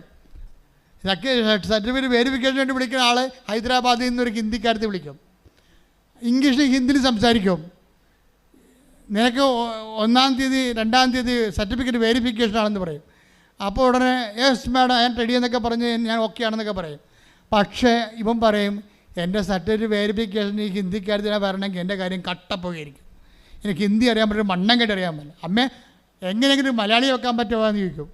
ഉടനെ രാത്രി ആകുമ്പോൾ ഒരു മലയാളി വിളിക്കും, ഞാനാണ് നിൻ്റെ സർട്ടിഫിക്കറ്റ് വെരിഫിക്കേഷൻ ചെയ്യണമെന്ന്. ശ്രുതിക്കട്ടെ ഹല്ലേലൂയ. നിങ്ങളെ ഒന്ന് ചിന്തിച്ച് നോക്കിക്കേ, ഇത് എന്നാ പരിപാടിയാണ്. അവനെന്താ പറഞ്ഞത്? ഹിന്ദിക്കാരത്തിയോട് ഞാൻ സർട്ടിഫിക്കറ്റ് വെരിഫിക്കേഷൻ ചെയ്താൽ എനിക്ക് ഹിന്ദി അറിയാൻ പാടില്ല, പണി മേടിക്കും ഞാൻ. അതുകൊണ്ട് എനിക്ക് വേണ്ടി അമ്മ ഒരു മലയാളിയെ വെക്കണം. 2.5 മണിക്കൂറിനുള്ളിൽ അമ്മയോട് മാത്രമല്ല പറഞ്ഞത്, അവരോട് പറഞ്ഞതല്ല, ആ മലയാളി വിളിക്കുവേനെ ഉടനെ, ഞാനാണ് നിൻ്റെ സർട്ടിഫിക്കറ്റ് വെരിഫിക്കേഷൻ ചെയ്യണമെന്ന്. ആ സർട്ടിഫിക്കറ്റ് വെരിഫിക്കേഷൻ കഴിഞ്ഞപ്പോൾ ഇവന് അടുത്ത പ്രശ്നം വരാൻ പോണത്, ഇവന് മെഡിക്കൽ സർട്ടിഫിക്കറ്റ് വേണം. അതിൻ്റെ കയ്യിരിക്കണത് ഒരു ജൂനിയർ സർജൻ്റെതാണ്. അത് പറ്റത്തില്ല, റിജക്റ്റാണെന്ന് പറയും. അത് സീനിയർ സർജൻ്റെ വേണമെന്ന് പറയും. അപ്പോൾ സീനിയർ സർജന് വേണ്ടി എറണാകുളത്ത് വന്നിട്ട് എറണാകുളം ജില്ലാ ആശുപത്രിയിലേക്ക് സീനിയർ സർജനെ കാണാൻ വേണ്ടി ഇറങ്ങുന്ന സമയത്ത് വണ്ടി തിരിഞ്ഞ് കളമശ്ശേരി മെഡിക്കൽ കോളേജിലേക്ക് പോകും. അവിടെ ഇവൻ ചെല്ലുമ്പോൾ സീനിയർ സർജൻ കാത്തു നിൽക്കല്ലോ ഇവനെ. ഒരു മാഡം കാര്യം പറയും, എൻ്റെ അവസ്ഥ ഇതാണെന്ന് പറയും. 1 മണിക്കൂറിനുള്ളിൽ സർട്ടിഫിക്കറ്റ് വെരിഫൈ ചെയ്ത് സർട്ടിഫിക്കറ്റ് കൊടുക്കും. അതായത് മാതാവ് ഒരു കാര്യം ഏറ്റെടുത്ത പിന്നെ എണ്ണയിട്ട യന്ത്രം പോലെ നീ എങ്ങോട്ട് പോകണം, നീ നടക്കേണ്ട വഴിയെന്ന് ഞാൻ എപ്പോഴും പറഞ്ഞില്ലേ. നീ നടക്കേണ്ട വഴി നിൻ്റെ മുഖത്ത് നോക്കി ഉപദേശിക്കുക മാത്രമല്ല, നിന്നെ കൂട്ടിക്കൊണ്ടുപോയിരിക്കും. കൈയടിച്ച് കർത്താവേ. രോഗശാന്തി പ്രാർത്ഥനയുടെ സമയമാണ്.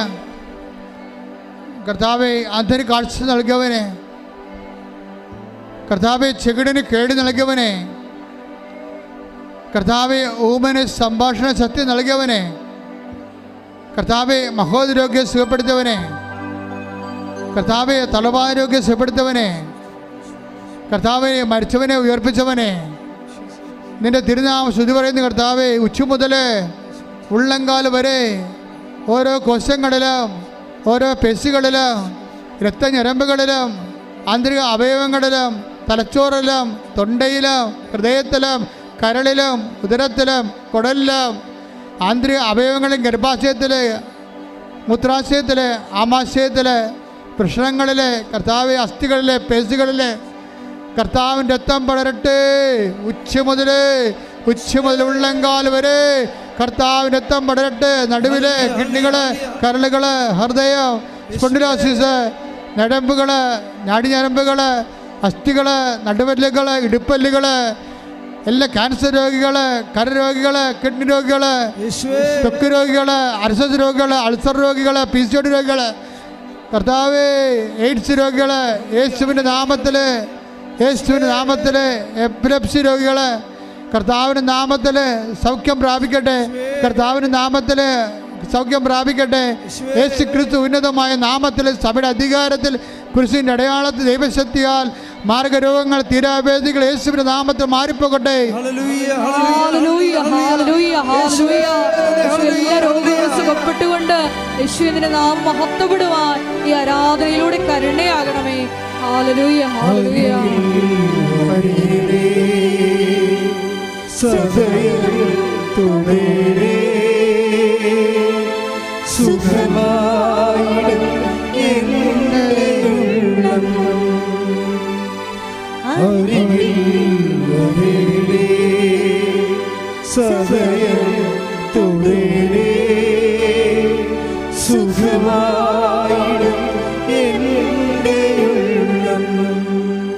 കൈകൾ നെഞ്ചത്ത് വെച്ച് വിശ്വാസ പ്രമാണം ചെയ്തുകൊണ്ട് നിൽക്കട്ടെ.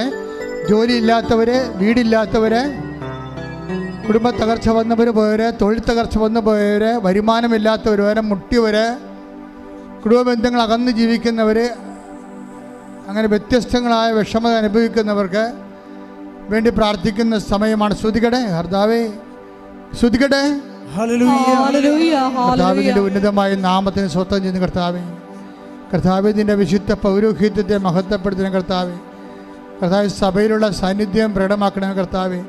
ജോലിയില്ലാത്തവർ സമർപ്പിച്ച് പ്രാർത്ഥിക്കുന്ന കർത്താവേ, വീടില്ലാത്തവർ സമർപ്പിച്ച് പ്രാർത്ഥിക്കുന്ന കർത്താവേ, മക്കൾ അകലങ്ങളിലുള്ളവർ വിദേശത്ത് പോകാൻ വേണ്ടി പ്രാർത്ഥിക്കുന്നുണ്ട് കർത്താവേ, അവിടെ ജോലിയില്ലാതെ വിഷമിക്കുന്നുണ്ട് കർത്താവേ, പാർട്ട് ടൈം ജോലി കിട്ടാത്തവരുണ്ട് കർത്താവേ, അവിടെ അഡ്മിഷൻ ഇപ്പോൾ ഒക്കാത്തതുണ്ട് കർത്താവ്. ഈശോ കർത്താവ് ബാങ്ക് ലോൺ പാസ്സാകാത്തതുണ്ട് കർത്താവ്. വീട്, മറ്റു തരത്തിലുള്ള നാട്ടിലുള്ള ജോലികൾ, സംസ്ഥാന ജോലികൾ, PSC ജോലികൾ, UPSC ജോലികൾ, കർത്താവ് ഓരോരോ ജോലികൾക്ക് വേണ്ടി, സ്വകാര്യ ജോലികൾക്ക് വേണ്ടി ഒക്കെ അന്വേഷിക്കുന്നവർ, ആശ്രയിക്കുന്നവർ, പഠിച്ചിട്ടുള്ളവർ, അതിനുവേണ്ടി കാത്തിരിക്കുന്നവർ, പരീക്ഷ കഴിഞ്ഞവർ, ഇൻ്റർവ്യൂ, ടെസ്റ്റ്, അതുപോലെ തന്നെ പലതരത്തിലുള്ള വിസ ലഭിക്കാത്തവർ, PR കിട്ടാത്തവർ, ഗ്രീൻ കാർഡ് കിട്ടാത്തവർ, ഈശോ ഇങ്ങനെ ഓരോരോ വിഷമങ്ങൾക്ക് വേണ്ടി പ്രത്യേകം പ്രാർത്ഥിക്കുന്നവർ, ഈ ആഴ്ചയിൽ ഈ മാസത്തിൽ ഇൻ്റർവ്യൂ ഉള്ളവർ, ടെസ്റ്റ് ഉള്ളവർ, യാത്ര ഉള്ളവർ, അവരെല്ലാവരും സംബന്ധിച്ച് പ്രാർത്ഥിക്കുന്ന യേശുക്രിസ്തു ഉന്നതമായ നാമത്തിൽ സഭയുടെ അധികാരത്തിൽ കുരിശിൻ്റെ അടയാളത്തിൽ ജീവിത ദുരിതങ്ങൾ, തടസ്സങ്ങൾ മാറിപ്പോകട്ടെ എന്ന് പ്രാർത്ഥിക്കുന്ന എല്ലാ ജീവിതങ്ങളും ഏറ്റെടുത്തുകൊണ്ട് ഈശോയുടെ നാമം ഈ ആരാധനയിലും മഹത്വപ്പെടുത്തണമേ എന്ന് പ്രാർത്ഥിക്കുന്നു. ഞങ്ങളെ സാക്ഷികളാക്കി ഉയർത്തണമേ എന്ന് പ്രാർത്ഥിക്കുന്നു. Hallelujah, hallelujah.